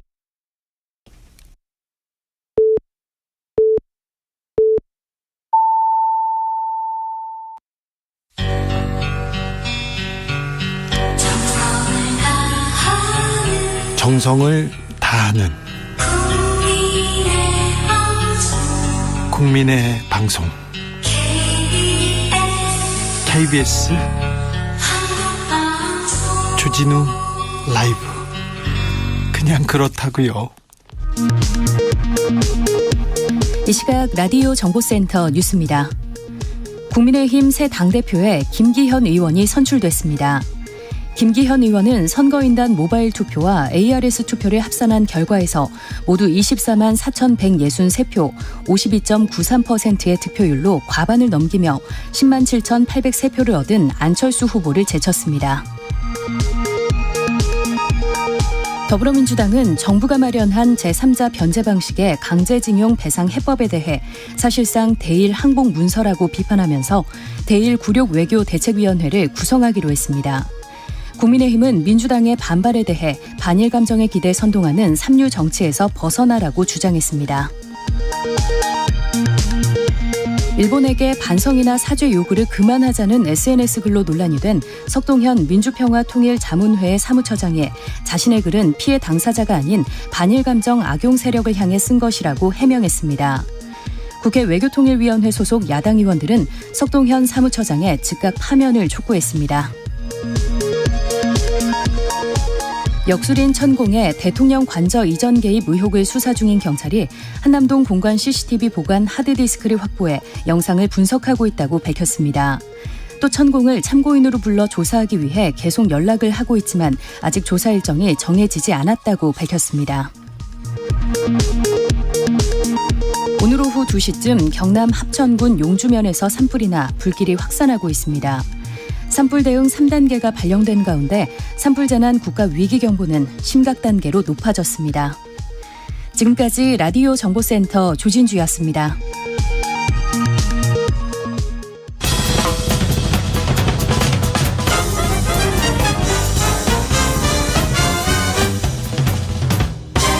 훅 인터뷰. 모두를 위한, 모두를 향한, 모두의 궁금증 훅 인터뷰. 국민의힘 이번에 결선 투표 없다. 1차에서 끝난다. 김기현이 된다. 53% 득표할 것 같다. 이렇게 얘기하신 분이 있습니다. 김성태 국민의힘 중앙위원회 상임의장, 어서 오십시오. 예, 안녕하세요. 김성태입니다. 성태 스승이라고 해야 될 것 같은데, 성태 법사나? 저도 지금 그 일산 킨텍스에서 네. 이 라디오 생방송을 위해서 시간 맞추려고 정확하게 한 40분 걸렸어요. 네. 한 40분 전까지만 해도 현장에 있었습니다. 네. 저도 이 방송에서 눈을 이야기했지만은 네. 제가 신기할 정도로 그냥 제가 예측한 대로 맞았어요. 어떻게 퍼센트까지 이렇게 맞추셨어요? 그러니까 사실상 뭐 좀 측근 인사라든지 네. 용산 관계자들이라든지 당의 흔히 말하는 또 지도부도 한 57, 8% 이 정도 봤거든요. 그렇게 압승할 거라고 생각했어요? 좀 그렇게 봤어요. 네. 이게 뭐 각 시도 합동 연설회나 그런 분위기를 보면은 대략 정치를 좀 한 사람들은 감을 잡는데 예. 저도 이 253개 지역구에 이렇게 당협위원장들 지지 성향이나 또 그런 시도 17개 시도 이제 합동 유세에서 이렇게 드러나는 그 열기를 보고 제가 판단을 했는데 네. 신기할 정도로 맞았어요. 네. 그러니까 오늘 김기현 대표가 52.93%. 네. 그러니까 24만 한 5천 표로. 24만 표나 얻었어요. 엄청나게 얻은 거죠. 네. 그리고는 2위는 안철수, 3위는 천하람, 한교안 후보 이 순이었고요. 최고위원은 김재원, 김병민, 조수진, 태영호 그리고 장해찬 청년 최고. 청년 최고가 됐습니다. 자, 뭘 의미합니까? 사실상 오늘 전당대를 이렇게 분석해 보면은 네. 이제 우리 당이 작년 3월 9일 내일이면은 윤석열 대통령이 당선한 1년이죠. 1년 된 날입니다. 네. 어떻게 보면 오늘 윤석열 대통령은 너무나 우리 당으로부터 큰 선물을 받았죠. 우리 당원들로부터. 윤석열 당이 된 거 아닙니까? 사실은 그렇게 봐도 무리가 아닙니다. 그렇습니까? 그러니까 오늘 이 전당대 결과는 윤석열 대통령과 호흡과 코드를 다 맞출 수 있는 그런 친정체제가 구축됐다고 봐야 하겠죠. 너무 일방통행하는 거 아닙니까? 안 그래도 윤석열, 윤핵관, 윤심 얘기만 있는데 노라고 하는 사람도 있어야죠. 자, 여기서 이제 정치라는 것은 뭐 살아있는 생물이기 때문에 제가 이제 사실상 윤석열 당이 이렇게 정계 개편이나 이런 신당 창당을 통해서 이루어진 게 아니라 이게 이제 정당 선거를 통해서 기존에 있는 당을 기존 당을 그대로 유지하고 지키면서 사실상 윤석열 당이 되었다고 보는 게 맞을 거예요. 그러니까요. 그만큼 윤석열 대통령 입장에서는 뭐 대통령실 참모들이 뭐 선거 막판에는 고발까지 당할 정도로 막 그런 여러 가지 부담을 가지고 있으면서도 본인이 우리 당과 좀 일치된 호흡과 코드를 맞출 수 있는 속내 이야기를 할 수 있는 그런 당정 관계를 윤석열 대통령이 희망했어요. 저는 뭐 그런 측면에서는 의심의 여지가 없이 완벽하게 우리 당원들이 윤석열 대통령을 뒷받침했다고 봅니다. 아니 당은 뒷받침은 좋은데요. 윤석열 대통령이 정치 경험이나 경력이 짧잖아요. 그런데 짧은 분인데 제가 놀라운 게 사실상 작년 이제 3월 9일 대통령 당선되기 이전에 불과 정치 경험은 8개월밖에 안 돼요. 그런데 엄청난 이 학습 효과가 빠른 분이에요. 그리고 정치가 공부해서 됩니까? 그런데 이제 검찰 이 흔히 말하는 특수검사, 특수검사 이 시절이 사실상 이 사회 뭐 여론이라든지 사회에 흘러가는 흐름을 이렇게 간파하고 그 흐름에 이렇게 특수검사는 타지 않으면은 사실상 제대로 된 수사 성과를 내지 못하거든요. 그렇기 때문에 윤석열 대통령은 정치는 안 했지만은 뭐 정치 생활 보통 한 15년, 20년 한 사람 못지않아요. 제가 볼 때는. 제가 검사 시절에 윤석열 검사를 좀 잘 알거든요. 아시잖아요. 아는데요. 나는 정치 감각이나 정무 판단 꽝이다 이렇게 얘기했어요. 대략 그게 강점이에요. 참 못한다 내가 얘기했더니 나는 그런 걸 모른다 이렇게 얘기하시던데요. 그러니까 지금 노동계획을 이야기하잖아요. 국정계획 과제에 제일 우선으로 지금 올리고 있는데 이 노동계획도 사실상 정치인이 오랜 기성정치인이 대통령이 되면은 노동계획 쉽게 접근 못합니다. 매내 바치고 노동계 지도자들 매내 바치고 또 신세들을 다 짓기 때문에 절대 노동계획 쉽게 못 갑니다. 그런데 윤석열 대통령이 노동계획을 이렇게 끌고 갈 수 있는 것은 이 사람은 노동계획 빚진 것도 없을 뿐더러 또 대한민국이 앞으로 이제 더 큰 선진국으로 가기 위해서는 이 노동계획 더군다나 이 경제 위기를 겪고 있는 이 마당은 절대 절명에 이게 필요하다 이런 소신을 가질 수 있는 자, 게 노조 운동가 출신. 자, 노동개혁에 대해서는 할 말이 많은 김성태 의장한테 물어볼게요. 지금 근로시간 또 갑자기 왜 그쪽으로 연장한다. 그리고 노동개혁한다. 근데 좀 우려가 되지 않습니까? 그렇습니다. 그래, 우려되는 측면에 대해서는 김성태 의장이 가서 이건 아니다 이렇게 얘기할 거 아니에요. 근데 이렇게 얘기를 해줘야 되는데 저는 윤석열 대통령 맨 처음 만나고 이런 이야기를 했죠. 네. 우리 기업이 활동하기 좋은 나라를 만들어서 국가 경쟁력을 높이는 거는 좋지만은 그러다 보면은 그냥 반노동으로 이렇게 인식되어지는 후보 내지는 대통령이 될 공산이 크다. 예. 그럴 필요는 절대 없는 것이다. 네. 그래서 친기업 또 반노동 이런 게 아니라 더 막 기업 활동은 지원은 하더라도 대려 친노동적인 어떤 그런 대통령으로서의 인식을 좀 가질 수 있는 그런 마인드를 가져달라 말씀을 드렸죠. 아니 정치 경험이 짧은 윤석열의 정치, 윤석열의 판단에 지금 당이 보좌를 하거나 노라고 하거나 또 거기에 정책을 더해주는 게 아니라 윤석열 정치에 지금 당이 끌려가는 거 아닙니까? 그러니까 이제 윤석열 대통령이 노동연금 교육계획에 이제 기치를 더욱더 높이 올릴 수가 있게 되었죠. 예. 그만큼 당정이 이제 한 목소리를 내고 일사불란한 체제. 이제 물론 국회 입법 권력이 아직 가반 의석이 아니기 때문에 입법적인 뒷받침이 어렵습니다. 네. 이 한계는 물론 내년 총선을 가반수로 이겨야만이 윤석열 대통령을 중심으로 한 정권 교체의 의미를 찾을 수가 있죠. 보수 진영에서는. 그렇죠. 총선을 이겨야. 자, 윤석열 대통령이 이 민생을 지금 회복하는 게 가장 급선무입니다. 예. 이 민생을 회복하기 위해서는 정치가 다시 복원되어져야 돼요. 네. 그러면 김기현 대표가 오늘 당선되고 제일 먼저 할 일이 오늘 기자회견을 오늘 이제 당선 하겠죠. 마치고 난 뒤에 기자회견을 공동 기자회견을 하는 자리에서도 자기도 민생을 회복하는 그런 국정 운영에 가장 큰 뒷받침을 하겠다. 그러기 위해서는 야당하고의 관계도 대화가 많이 이루어져야 된다. 그래서 내일 아니면 빠른 시간이라도 이재명 당대표를 만나고 또 야당 지도자들을 협조 도움을 이끌 수 있는 그런 친화적인 앞으로 소통을 해나가겠다. 네. 이런 이야기를 했거든요. 이재명 대표 만납니까? 그렇죠. 만난다고 그랬죠. 정치 복원합니까? 그래서 정치를 김기현 대표는 이 참 정치를 복원할 수 있는 친화력이 있는 사람이에요. 그래요? 그러니까 그렇게 모질게 안 된다 그러고 서로 그냥 강대강 이 대치 국면만 가지고 윤 대통령처럼 즐기는 그런 정치는 아니에요. 네.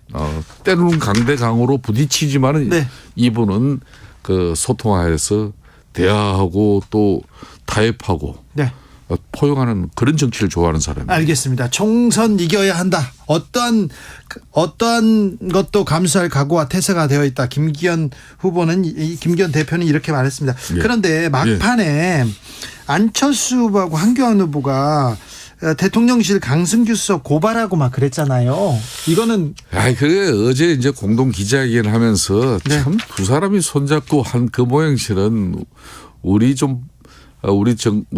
당원들이나 우리 보수 진영에서 볼 때는 별로 바람직하게 보이지는 않았어요. 그렇습니까? 대려 가장 그 청년 정치로서 당의 계획의 목소리를 높이고 있는 천하람 후보도 이건 아니다. 예. 깨끗하게 승복하고 또 그런 정도로 어떤 판단을 가져야지 그런 모습은 좀 바람직하지 않다 그러고 지적할 정도였잖아요. 네, 당 대표 후보로 뛴 다른 분들은 어떻게 됩니까? 신금섭님께서는 그러고 보니까 안철수 후보 완주했습니다. 안철수 후보는 어떻게 됩니까? 이번에 안철수 이제 후보께서 완주를 하고 완주했어요. 참 어려운 우여곡절이 있었지만은 제가 예측한 대로 일반 국민적 지지 그런 국민의 어떤 민심을 더 높여가지고 그걸 우리 당원들이 받아들이는 당심으로 연결시켜야 되는데 민심의 어떤 그런 물결도 만들어내지 못했고 그렇기 때문에 이 조직선거로 흘러갈 수밖에 없는 이런 전당대회 분위기를 당심을 이렇게 꺾지를 못했죠. 그래서 그렇지만은 이번에 안철수 후보 같은 경우는 완전한 완주를 했습니다. 네. 이제는 이제 본인도 내년 이제 4월 총선에 안철수 후보의 그런 지지층이 이제 중도와 또 때로는 신령 합리적인 막 그런 또 과학적인 어떤 그런 뒷받침을 통해 가지고 자신의 정치적 입지를 높여가는 게 중요하죠. 네. 자, 천하람 후보도 졌다고 볼 수 없어요. 저 청년으로 큰 성과를 냈어요. 천하람 후보도 14.98. 네. 사실상 이 전당대 그리고 국회의원 한번 출마해보지 않은 그런 경력을 가지고 일약 스타덤에 올라온 거죠. 예, 그렇죠. 지난번 당대표를 이게 따먹은 이제 이준석 당대표 같은 경우는 무려 국회의원 선거를 3번을 실패했어요. 예. 그럼 또 오랜 또 방송 생활 활동을 했기 때문에 인지도도 꽤 있잖아요. 그런 가운데 얻은 그 당대표하고 이번에 천하람 같은 경우는 이 15%의 지지를 받은 것은 대단한 성공입니다. 알겠습니다.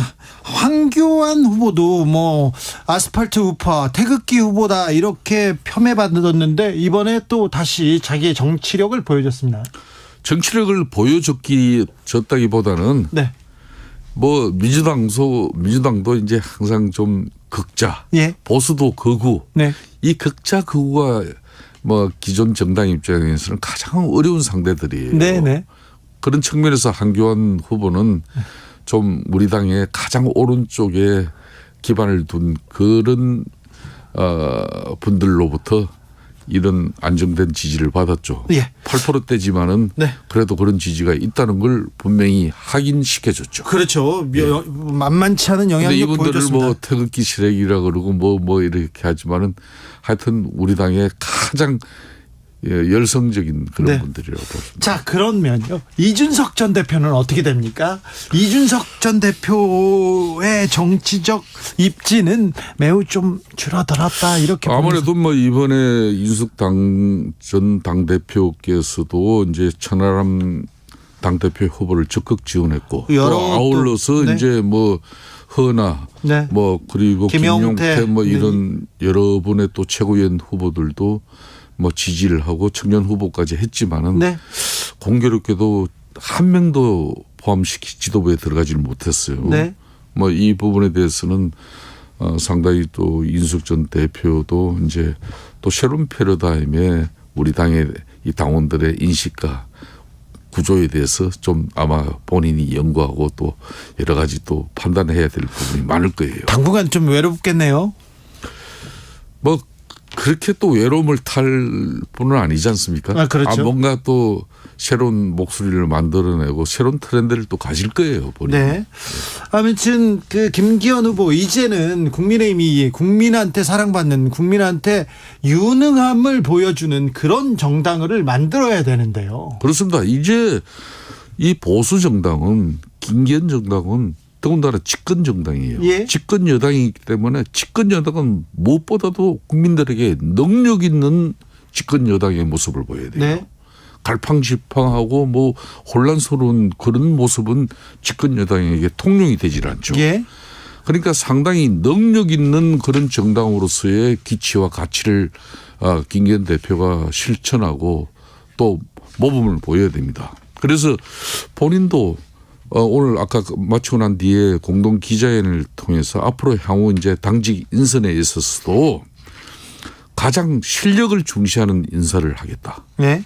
그러니까 뭐 어떤 뭐 안철수 후보 쪽에 서고 뭐 저기 천하람 후보 쪽에 서고 뭐 한교안 후보 쪽에 섰다고 해서 이렇게 당직에서 이분들을 다 배제하는 게 아니라 실력과 능력 있는 사람이면은 상고초를 해서라도 내년 4월 총선에서 이기는 인재 이분을 모셔오는데 아마 이분이 가장 열과성을 다할 거예요. 그렇습니까? 예. 아무튼 뭐 당 대표, 뭐 최고위원 친윤으로 이렇게 다 이렇게 돼 있는데 아무튼 이제는 인재 영입 그리고 또 능력 있는 사람들을 적재적소에 쓰려고 노력한다. 우리 당 입장에서는 내년 이제 4월 총선을 앞두고 네. 내년 4월 총선에 가서도 이번에 우리 당원들이 이렇게 윤석열 대통령과 완벽하게 손발을 맞출 수 있는 그런 지도 체제를 선출해 주셨는데 네. 여기서 이제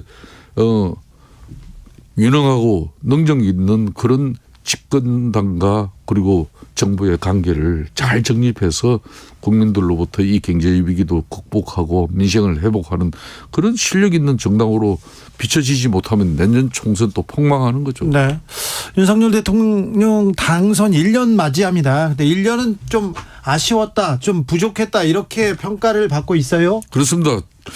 이제 내일이면은 딱 당선 1주년을 되는데 의장님이 보기에는 뭐가 좀 아쉽습니까?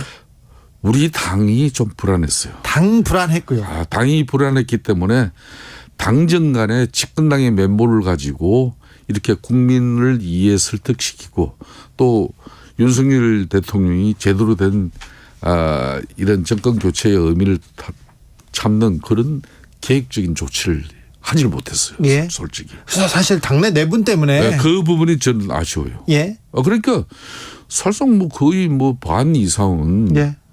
우리 불안한 당정 관계 때문에 네. 우리 당이 좀 혼란스러웠어요. 예.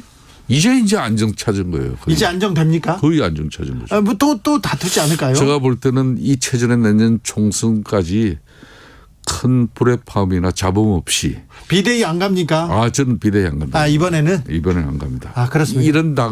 이런 당은요 절대가 안 갑니다. 그 너무 일방통행인 것 같아요. 그러니까 이제 우려하는 게 이제 국민들이나 우리 당원들이 앞으로 당정 관계가 또 수직적인 당정 관계.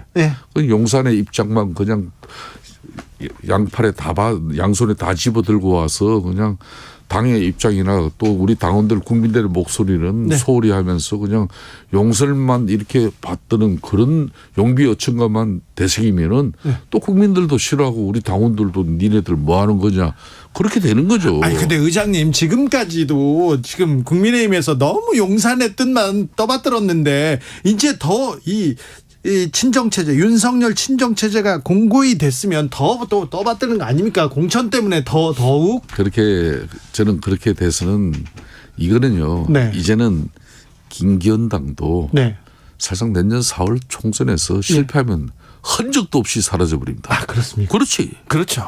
그렇기 때문에 내년 4월 총선에서 가반 의석을 확보하기 위한 이기는 선거에 모든 걸 집중할 수밖에 없어요. 그런데 우리들끼리 짜고 치는 맨날 고스톱만 치면은 국민들이 싫어하고 미워하고 또 점수를 안 줄 거 뻔한데 그렇게 짜고 치는 고스톱이 되겠습니까? 우리 당도 변화 핵심하고 좋은 인재를 영입하기 위한 끊임없는 이 계획이 이루어져야 되는 것이고 윤석열 대통령께서도 지금까지 제대로 된 당의 뒷받침 없는 그런 정권 교체의 의미를 찾는 개혁적인 국정 운영 전반의 어떤 가치를 새롭게 정립하려고 하실 거예요. 이런 부분들이 이제 국민들에게 어떤 평가가 이루어질 것인지 이거는 유능한 집권 여당으로서의 모습 이제 잘 고민해봐야죠. 보여야죠.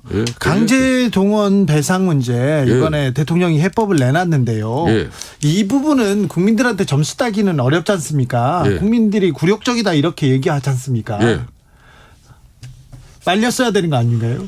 나는 이것도 이번에 우리 전당대회 보십시오.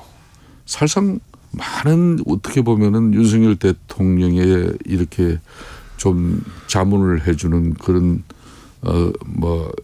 연륜과 경륜이 풍부한 그런 분들이 아마 대통령 저 정당 행사에 절대 몰려야 합시오. 그렇게 이야기하신 분들 많을 겁니다. 그렇죠. 정당 행사에 또 왔어요 오늘요. 그런데도 불구하고 윤석열 대통령은 당정 간에 진짜 마음을 터놓고 가져갈 수 있는 그런 당을 원했고 그걸 성공시킨 거예요. 그건 뭐냐. 일제히 이 강제동원 배상 이 문제도 그런 겁니다. 어찌 보면은 역대 정권들이 이 문제는 피해가려고 그러고 그냥 한일 관계 악화돼 가지고 뭐 소재 산업이든 반도체 분야든 뭐가 힘들고 어렵더라도 젠장 일단 지금은 그냥 민족주의로 흘러가는 게 좋다. 쉽게 선택할 수 있는 게 그런 거죠. 그런데 윤석열 대통령은 이번에 솔직히 성부사의 기질을 보인 거죠. 한일 관계 언젠가는 극복해야 되는데 이걸 차일피일 미루다 보면은 한미일 동맹관계도 그렇고 동북아 안보도 문제고 또 그리고 수출 경쟁력을 비롯한 뭐 여러 가지 측면에서 국가 경쟁력도 뭔가 이게 일본하고는 필요한 부분에 대해서는 상호 서로 필요한 거는 상호 이익적인 측면에서 추구해야 되는데 네. 뭐 그런 측면에서 결심한 거죠. 아, 그렇습니까? 네. 젠장 그러셨어요? 네. 제가 사과드릴게요. 예, 네. 미안합니다. 네, 예, 네. 예. 저희들은 바로 사과합니다. 아, 예, 미안합니다. 그러면 그렇게 얘기할 수도 있습니다. 네. 제가 사과하면 됩니다. 그러면 이제 민주당하고 이게 그 협치도 하고 민주당 대표도 만나고 이제 정치가 조금 복원될까요? 정치 복원을 위해서 또 많은 사람들이 힘을 쓸까요?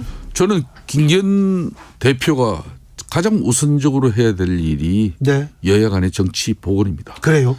그것도 제1야당이 169석의 절대 의석을 가진 네. 야당이에요. 네. 이 야당하고 소통 안 하면 어떡합니까? 그러니까요. 대통령한테도 이 얘기를 좀 하세요. 그래서 네. 이제 김기현 대표가 네. 이제 당 대표가 된 마당이니까 예. 여야 간의 예. 소통과 이제 때로는 협치를 위해서 네. 앞으로 대통령께서도 뭐 여야 관계 복원을 위한 이러이러한 부분에 좀 협조를 해달라. 네. 이런 뭐 진정성 메시지를? 있는 진언을 할 수 있는 당 대표가 돼야죠. 돼야 됩니까? 얘기해야 됩니까? 그럼요. 이재명 당대표 만나라 이런 얘기해야 됩니까? 김기현 후보가? 일단 김기현 대표가 네. 이재명 대표와 만나서 네. 이제 협치를 위한 그리고 민생을 살리기 위한 이런 국회의 역할에 대해서 정치를 복원시키는 부분에 대해서 서로 이제 흉금 없이 이야기해야죠. 해야죠. 그러니까 이제 법적인 문제는 법적인 거고 네. 정치는 정치대로 살려야죠. 아니 그런데 네. 의장님처럼 정치 복원해야 된다. 이 민주당 없이 민주당의 동의 없이 어떻게 국회를 움직이느냐. 이렇게 정치 복원하자, 협치하자 이렇게 얘기하는 사람들이 국민의힘에서 소수파였잖아요.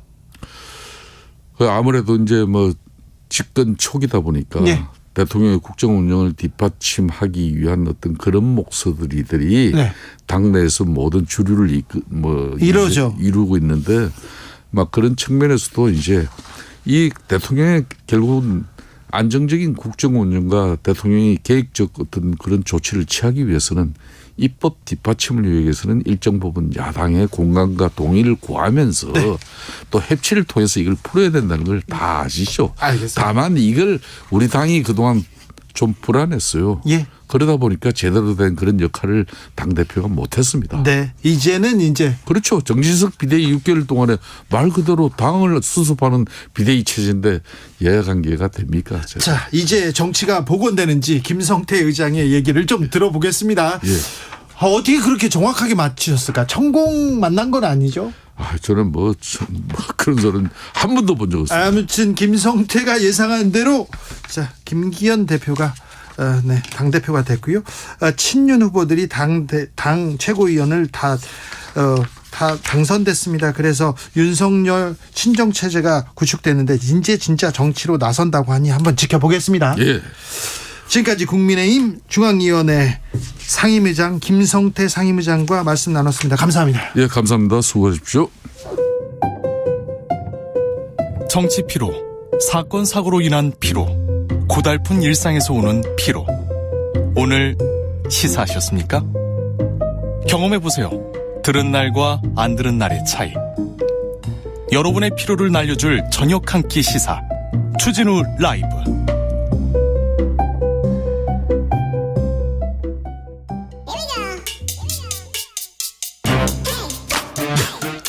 과학을 향한 진지한 고민, 과학가의 수다. 주진우 라이브 과학 선생님입니다. 과학 커뮤니케이터 이선호 엑소쌤 어서 오세요. 네, 반갑습니다. 엑소쌤입니다. 오늘 어떤 이야기 해볼까요? 오늘은 냄새의 과학을 준비했는데 냄새 중요하죠. 뭐 할머니 할아버지에게서 나는 독특한 냄새라던가 네. 또는 뭐 아재 냄새, 네. 남자 냄새, 네. 이 다양한 냄새가 있지 않습니까? 그렇죠. 사랑하는 사람 냄새가 제일 좋죠. 그렇죠. 그 향수로 만들고 싶다 이렇게 생각되는데. 맞아. 또 사람별로의 그 채취라 그러죠. 네. 그 독특한 사람의 또 다 냄새가 또 조금씩 다르거든요. 중요합니다. 중요해요. 저도 냄새 그 향기 중요하게 생각해요. 그 흔들리는 그 머릿결의 샴푸 네. 노래도 있지 않습니까? 네. 그런 것처럼 예. 사실 모든 사람들이 나이를 먹으면 자연스럽게 그 나이에 걸맞는 독특한 냄새가 날 수 있다 그러는데 그래요? 보통 이게 나이가 들면은 사람 몸에서 독특한 냄새가 나거든요. 그래요. 나이 들면요? 네. 아, 그래요. 네, 노인 냄새, 할아버지 냄새나 이렇게 얘기하는 사람이 있어요. 맞아요. 그래서 이게 뭐 오래된 책 냄새, 양초 냄새, 치즈 냄새 이렇게 표현을 하는데 네. 실제로 노인들의 몸에서 청년들과 다른 냄새가 난다는 결과도 국제연구팀을 통해서 밝혀졌는데 네. 이 연구팀은 젊은 그룹, 중년 그룹, 노년 그룹으로 나눠서 그 새 옷을 입혀서 며칠 입힌 다음에 옷을 다시 수거를 했어요. 네. 그래서 냄새를 맡아보니까 젊은 그룹, 중년 그룹은 구분을 못하는데 이 옷은 무조건 노년 그룹 옷이다라는 건 정확하게 다 맞추는 거예요. 냄새는? 네. 그래서 네. 확실히 노인 냄새는 있다라는 걸 밝혀낸 거죠. 그거 언제부터 나는 겁니까? 그게 사실은 한 40세를 넘긴 시점부터 점차 이런 노인 쇠치가 나기 시작하는데 이 원인이 지방산이라는 물질 때문이거든요. 네. 이 지방산은 이제 기름 피지 성분 중에 하나인데 네. 사실 젊을 때도 이 지방산이 잘 나와요. 네. 근데 얘는 만들어져도 젊을 때는 이게 워낙 이 열심히 이제 신체 활동이 일어나다 보니까 금방금방 분비가 됩니다. 네. 바깥으로 배출이 돼요. 네. 그런데 이제 40대 이후부터는 이 신진대사가 둔해지면서 지방산이 천천히 나오는 거예요. 네. 그러면서 몸속에 갇혀서 이제 산화되면서 냄새가 나는 노네날이라는 물질이 나오거든요. 네.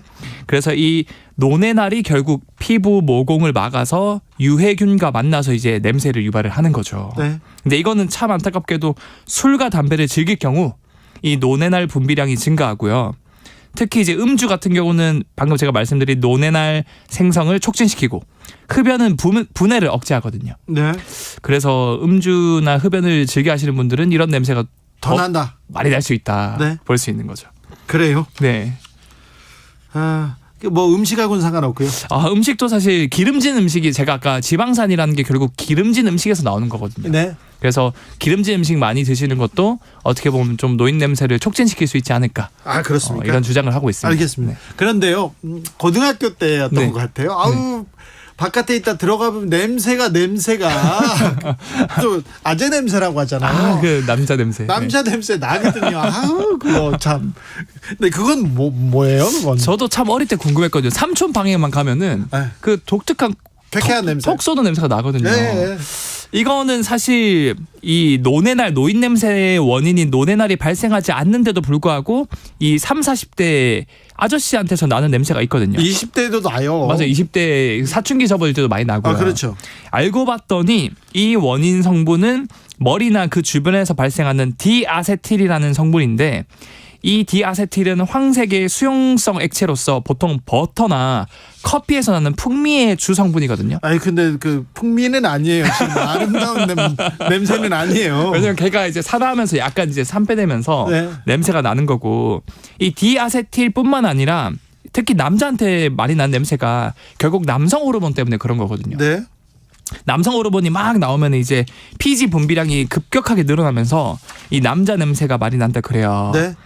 그래서 이제 보통 사춘기 접어들면 그때부터 냄새가 나기 시작하고 근데 이 남성 호르몬 또 이제 노년기로 접어들면 줄어들거든요. 네. 그래서 또 노년기로 되면은 또 이런 독특한 아재 냄새는 나지 않는다. 자, 그런데 네. 자, 냄새 나는 건 어쩔 수 없는데 어떻게 하면 줄일 수 있습니까? 어떻게 해야 없앨 수 있습니까? 제가 또 해결책을 가지고 왔죠. 예? 많은 분들이 열심히 씻는다고 씻는데 네. 보통은 이제 얼굴이나 목, 뭐 가슴 이런 데 열심히 씻어요, 겨드랑이. 네.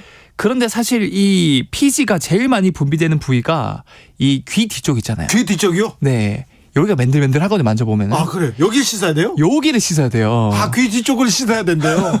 많은 분들이 귀 뒤쪽을 잘 안 씻거든요, 생각보다. 네. 그래서 앞으로는 씻을 때 꼭 클렌징이나 비누로 귀 뒤쪽을. 네. 오늘부터 열심히 씻겠습니다. 지금 제 청취자분들 분명히 귀 뒤에 만져보고 계신 분들 계실 텐데. 그럼요. 맨들맨들 하실 겁니다. 네. 이게 바로 냄새의 원인입니다. 조혜숙님께서 늙은 것도 슬픈데 냄새까지 나면 우울합니다. 이게. 아니 그런데 네, 엑소쌤. 네. 네. 네. 여자친구한테는 네. 애인한테는 네. 향기가 나잖아요. 남자한테는 여자 친구 냄새가 네. 애인 냄새가 제일 좋고 네. 또 여자분들은 또 남자 친구 냄새가 제일 좋고 그렇잖아요. 맞아요. 그렇죠? 네. 그건 또 뭐 어떤 건가? 그래서 이게 재밌는 연구 결과들이 굉장히 많은데 네. 일단 약간 유전적으로 다른 사람일수록 이성일수록 그게 냄새를 예. 향기롭다고 느끼는 그런 연구 결과도 있고요. 똑같은 냄새인데도 다르게 느끼죠. 그렇게 다르게 느껴요. 네. 그렇죠. 네. 또 그렇잖아요. 네. 자기 이제 애인, 자기 여자친구한테 제일 그 향기롭게 느껴지잖아요. 맞아요. 다른 사람보다는. 유전적으로 많이 다를수록 그거한테 좀 이성적으로 끌린다라고 하는 연구 결과도 있고. 더 똑같은 냄새인데 다른 냄새, 다른 반응을 보이는 이유가 뭡니까? 그 이유는 사실은 같은 냄새가 나더라도 네. 어떤 사람은 굉장히 악취라고 느끼는데 어떤 사람은 굉장히 향기로운 바닐라 향이 난다라고 주장하는 사람들이 있거든요. 그러니까요. 그런 경우 있어요. 겨드랑이 앞니 있잖아요. 네. 그것도 바닐라 향이 난대요. 그래서 그런 것들을 분석해 보니까 유전적으로 예. 그런 사람들은 냄새를 맡게 해주는 후각 수용체 유전자가 돌연변이가 생긴 거예요. 그래요? 그래서 악취도 향기롭다라고 느끼는 사람들도 있고요. 네. 그리고 또 굉장히 재밌는 게 사실 사람들마다 약간씩 다른 체취가 있지 않습니까? 네. 인간은 이 땀샘이라는 게 있는데 네. 이 크게 두 종류가 있거든요. 땀샘이. 네. 그래서 첫 번째 땀샘은 에크린샘이라 그래서 네. 온몸에 다 있는 땀샘으로서 네. 여기서 분비되는 땀샘은 물이랑 염분밖에 없습니다. 네. 그런데 하나 더 종류가 있어요. 땀샘 중에서. 네. 아포크린샘이라 그러는데 얘는 물이랑 염분뿐만 아니라 지방도 같이 분비를 하는 땀샘이거든요. 네. 근데 얘는 주로 사타구니나 겨드랑이에 많이 있어요. 네. 어우, 냄새. 네. 그래서 사실 우리 암내 원인이 이 아포크린샘 때문에 그런 건데 사실 이게 참 신기한 게 이 아포크린샘이 어렸을 때는 많이 활발하게 활동을 안 해요. 예.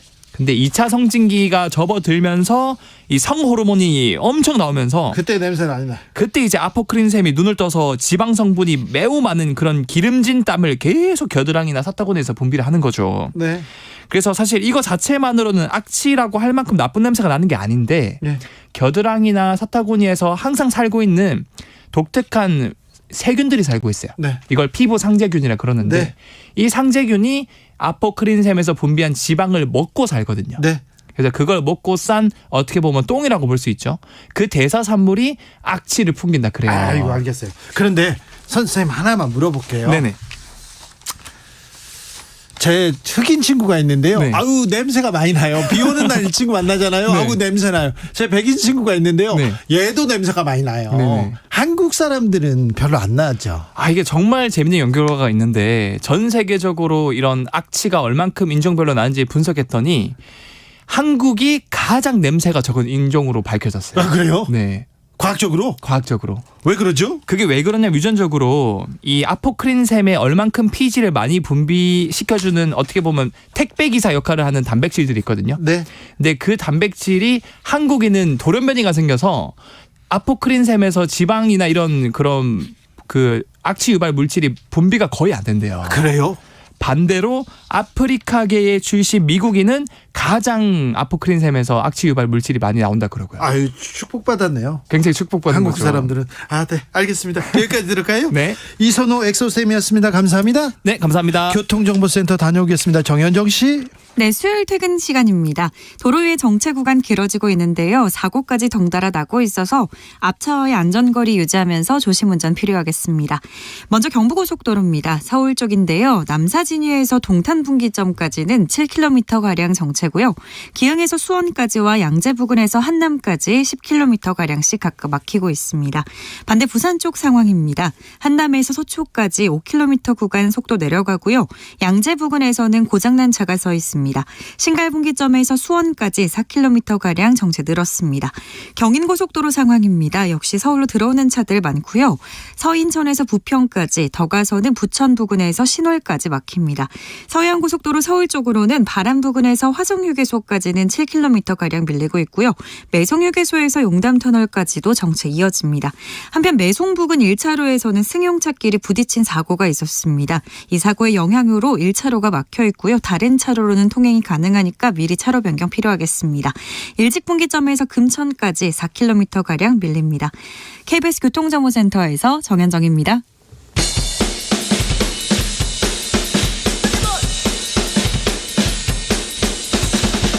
틱탁 틱탁 틱탁 현란한 입담의 환상 드리블. 오늘 이 뉴스를 주목하라. 이슈 티키타카. 머리끝부터 발끝까지 핫 이슈 더 뜨겁게 이야기 나눠봅니다. 김수철 여의도 연구원 부원장 어서 오세요. 반갑습니다. 최진봉 성공예대 교수 어서 오세요. 네, 안녕하십니까.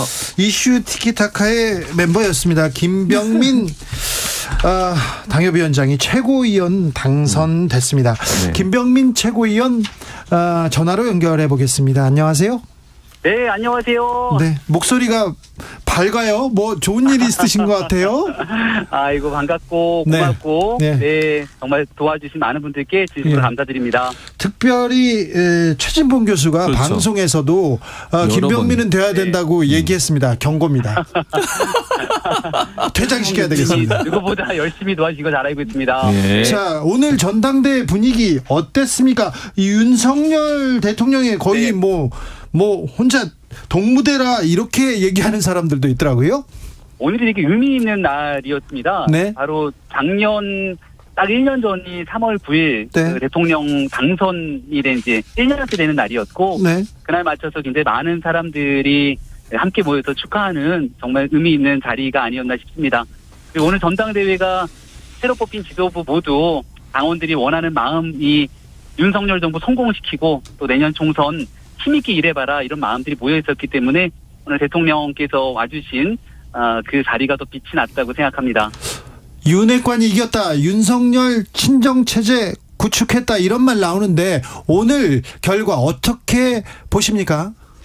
일단은 오늘 모여있는 모든 사람들이 아마 이번 나왔던 후보자들마다 저마다의 의견들은 다르겠습니다만 공통분모 하나를 뽑으라면 우리가 기적같이 만들어낸 윤석열 정부 꼭 성공시키자라는 마음 하나는 똑같았다고 생각합니다. 네. 거기에서 당원들의 선택은 누가 윤석열 정부를 더 정말 국민들이 뽑아준 그 의미에 맞게 성공시키고 총선 승리를 이끌기에 적합할까를 보고 판단했다 생각하고요.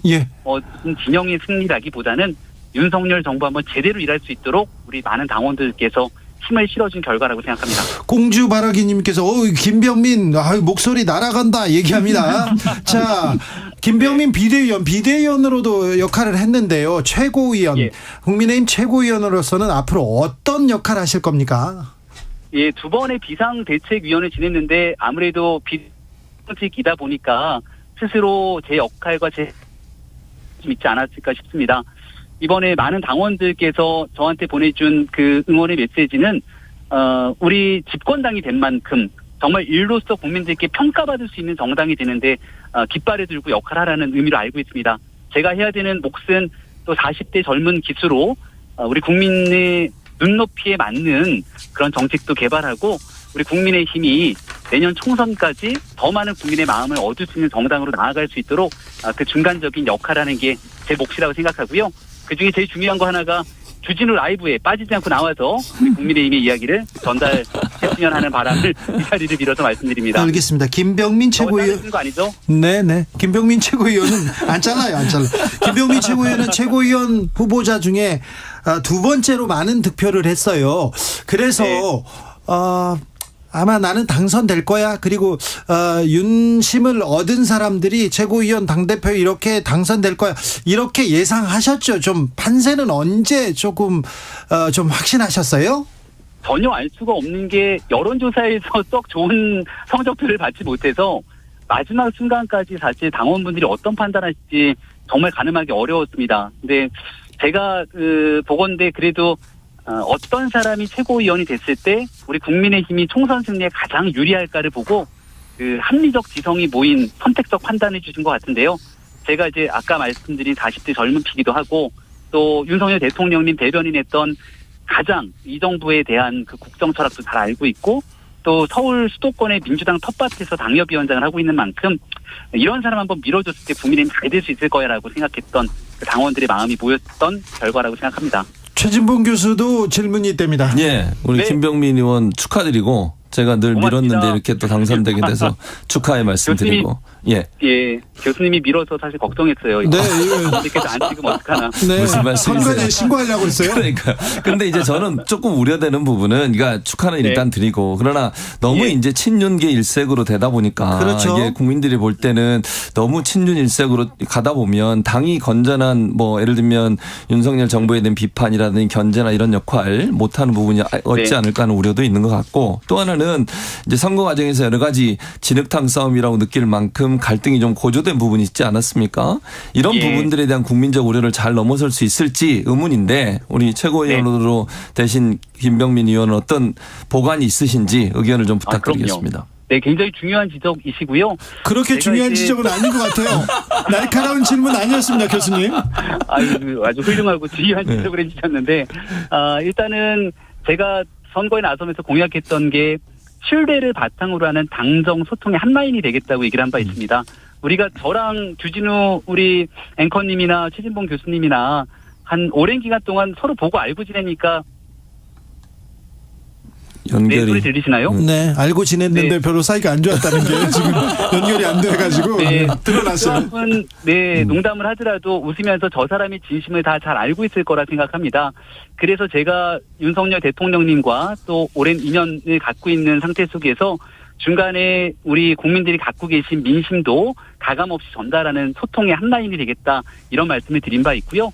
그동안 당이 다소 이제 전당대회를 거치면서 경쟁이 과열되다 보니까 좀 부족했던 면들도 있었는데, 그런 일들 이제 다 하나로 통합해서 우리 민주당의 분열된 모습과는 조금 다른 통합된 국민의힘의 모습을 꼭 보여드리겠다는 말씀드립니다. 김병민 최고위원, 그동안 당이 좀 부족한 게 아니라 많이 부족했습니다. 이제 앞으로 능력을 실력을 보여주셔야 됩니다. 예, 꼭 그렇게 하겠습니다. 스튜디오에서 뵙겠습니다. 네, 고맙습니다. 김병민 최고위원이었습니다. 자, 김수철 부위원장, 오늘 결과 어떻게 보셨습니까? 일단 대성공적인 전당대회였다. 성공적이요? 네, 윤석열 대통령과 윤핵관으로서는요. 저희 이제 사실 우리 그 당의 역사상 55% 정도 되는 이 투표율도 굉장히 고무적이었고요. 40만 명이 넘는 사람들이 투표한 것도 그러니까요. 네, 사실 이게 이제 어떻게 보면 예전 같은 체육관 선거에서는 도저히 볼 수 없는 첨단 IT, K보팅이라는 시스템 때문에 가능했던 부분이 있었던 것 같고요. 그리고 또 예상했던 대로 김기현 대표가 당선이 좀 됐던 부분이 있는 것 같고, 주목했던 것은 태영호 의원이 당선된 게 조금 의외여가지고 그러네요. 네, 그 부분에서 제가 조금 살펴봤더니 생각보다 굉장히 색깔 있는 선거운동을 했다. 왜냐하면 이제 저희 보수층의 아주 오른쪽에 있는 분들을 적극적으로 공략했던 것 같아요. 초기에 4.3 사건도 그렇고 이승만 사진 논란도 그렇고, 그러면서 이제 그 부분 표를 가져와 가지고 선거 전략이었는지 모르지만 또 긍정적이지는 않아요. 네, 물론 이제 근데 또 선거라고 하는 것은 태영호 의원 입장에서는 또 이기고 봐야 하기 때문에 그렇게 했다는 생각이 좀 들고요. 이기려고 막 역사를 진실을 이렇게 호도하고 그러면 안 되죠. 그런데 여론조사마다 굉장히 강력한 지지를 받았던 민영삼 후보, 유튜버들한테는 엄청난 지지를 받았다고 하는데 이번에 냉정한 평가 받았어요? 네, 사실은 저희들도 그 여론조사가 좀 튀는 조사라는 생각을 좀 했었거든요. 왜냐하면 민영삼 후보가 저희 당에 온 시점도 그렇게 길지 않아서 당내 표도 좀 부족한 상태였고, 다만 유튜버를 통해서 알려진 이름들이 좀 가끔 과포집되면서 여론조사가 높게 나왔고, 이번에 사실은 좀 표가 없다는 것을 좀 보여줬던 것 같습니다.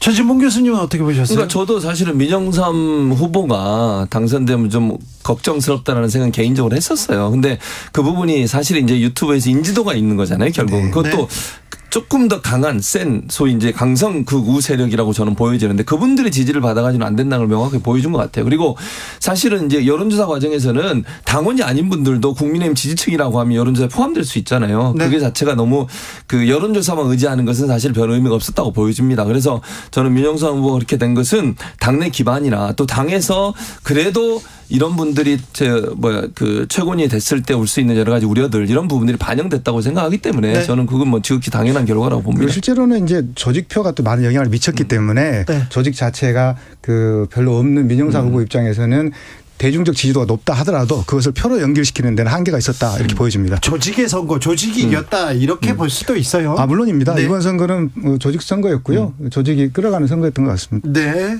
자, 그런데 윤석열 대통령을 당이 지원하거나 지지하지 않았다, 이렇게 1년 동안 이런 얘기도 했습니다만, 윤석열 대통령의 정치력을 이제 더 이렇게 추종하는 거 아니냐, 일방통행은 더 강화될 거다 이런 그 우려는 있습니다. 그런 우려는 있긴 한데 저는 이제 사실 연대라는 이름에 주목하고 있거든요. 김기현 후보가 사실은 여러 가지 상황 때문에 이제 낙오하신 분들을 찾아가서 자기 편으로 끌어오는 이런 그 협상력 같은 것은 저는 뛰어나다는 생각이 들어서. 그렇습니까? 네, 그렇습니다. 그래서 그것은 좀 우리가 주목해봐야 될 부분인데 그러다 보니까 대통령이 와서 힘을 실어주게 되면 그 힘을 가지고 또 대야 협상에 나설 수 있고 그런 부분들은 좀 지켜볼 필요가 있다고 생각이 됩니다. 김성태 상임의장도 이제 김기현은 대통령의 지지를 바탕으로 신임을 바탕으로 이 대야 그러니까 민주당과의 협치를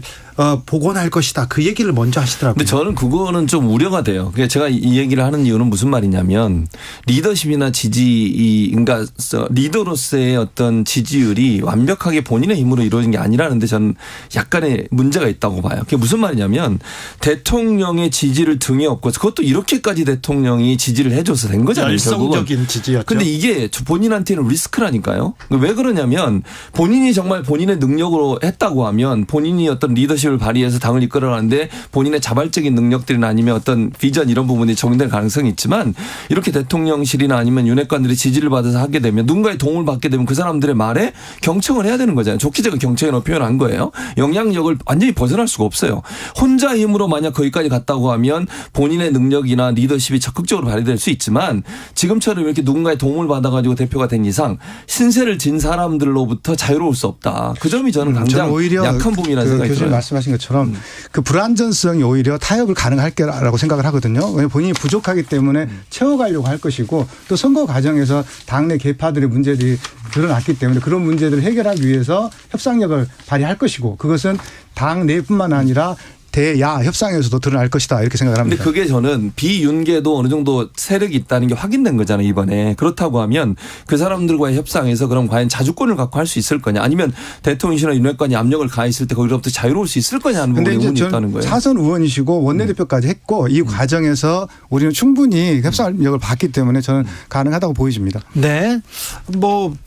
이준석 대표하고 윤석열 후보하고 대선 과정에 마찰이 있을 때 그때 또 김기현 원내대표가 역할을 했으니까 그 역할을 더 잘할 수 있다 이렇게 얘기하는 분도 있습니다. 그런데 말입니다.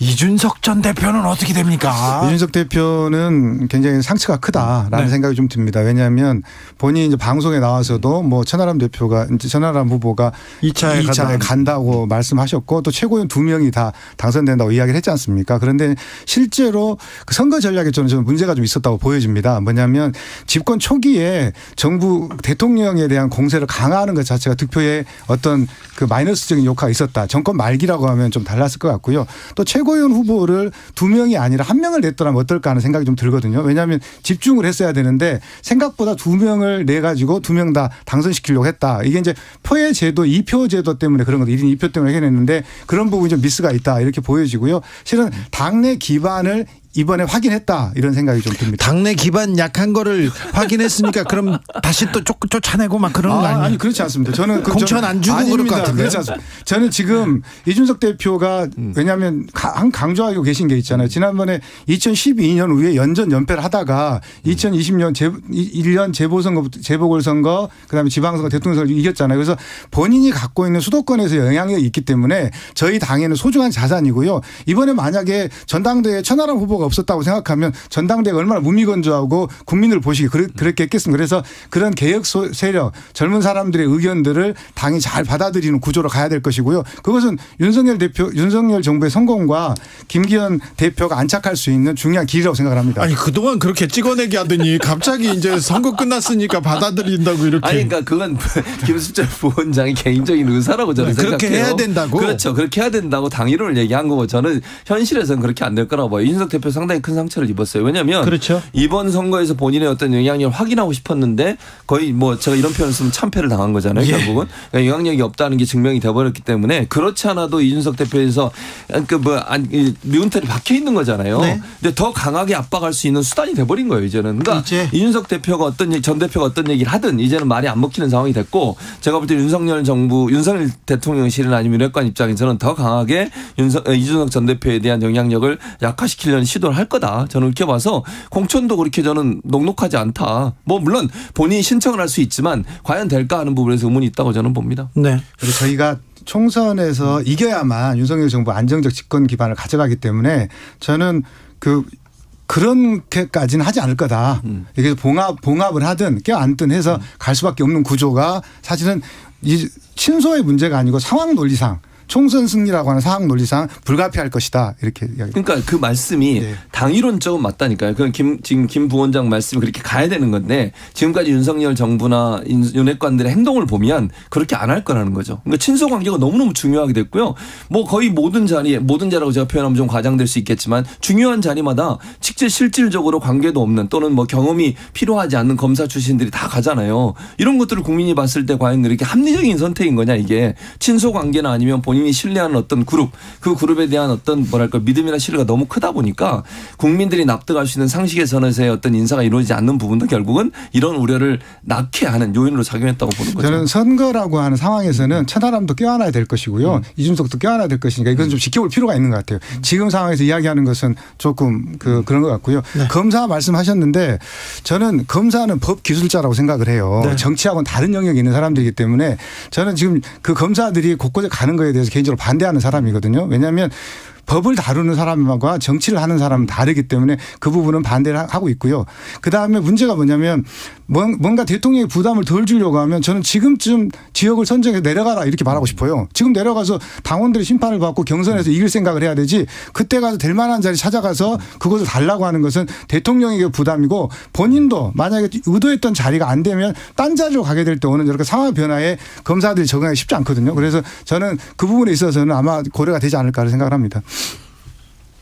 김영환 충북지사가 경기지사에 나왔었잖아요. 경선에 나왔는데 어느 날 아침에 나는 포기할게. 그리고 그 다음 날 충북으로 가가지고 거기 후보가 됐잖아요. 물론 지사가 됐습니다. 네.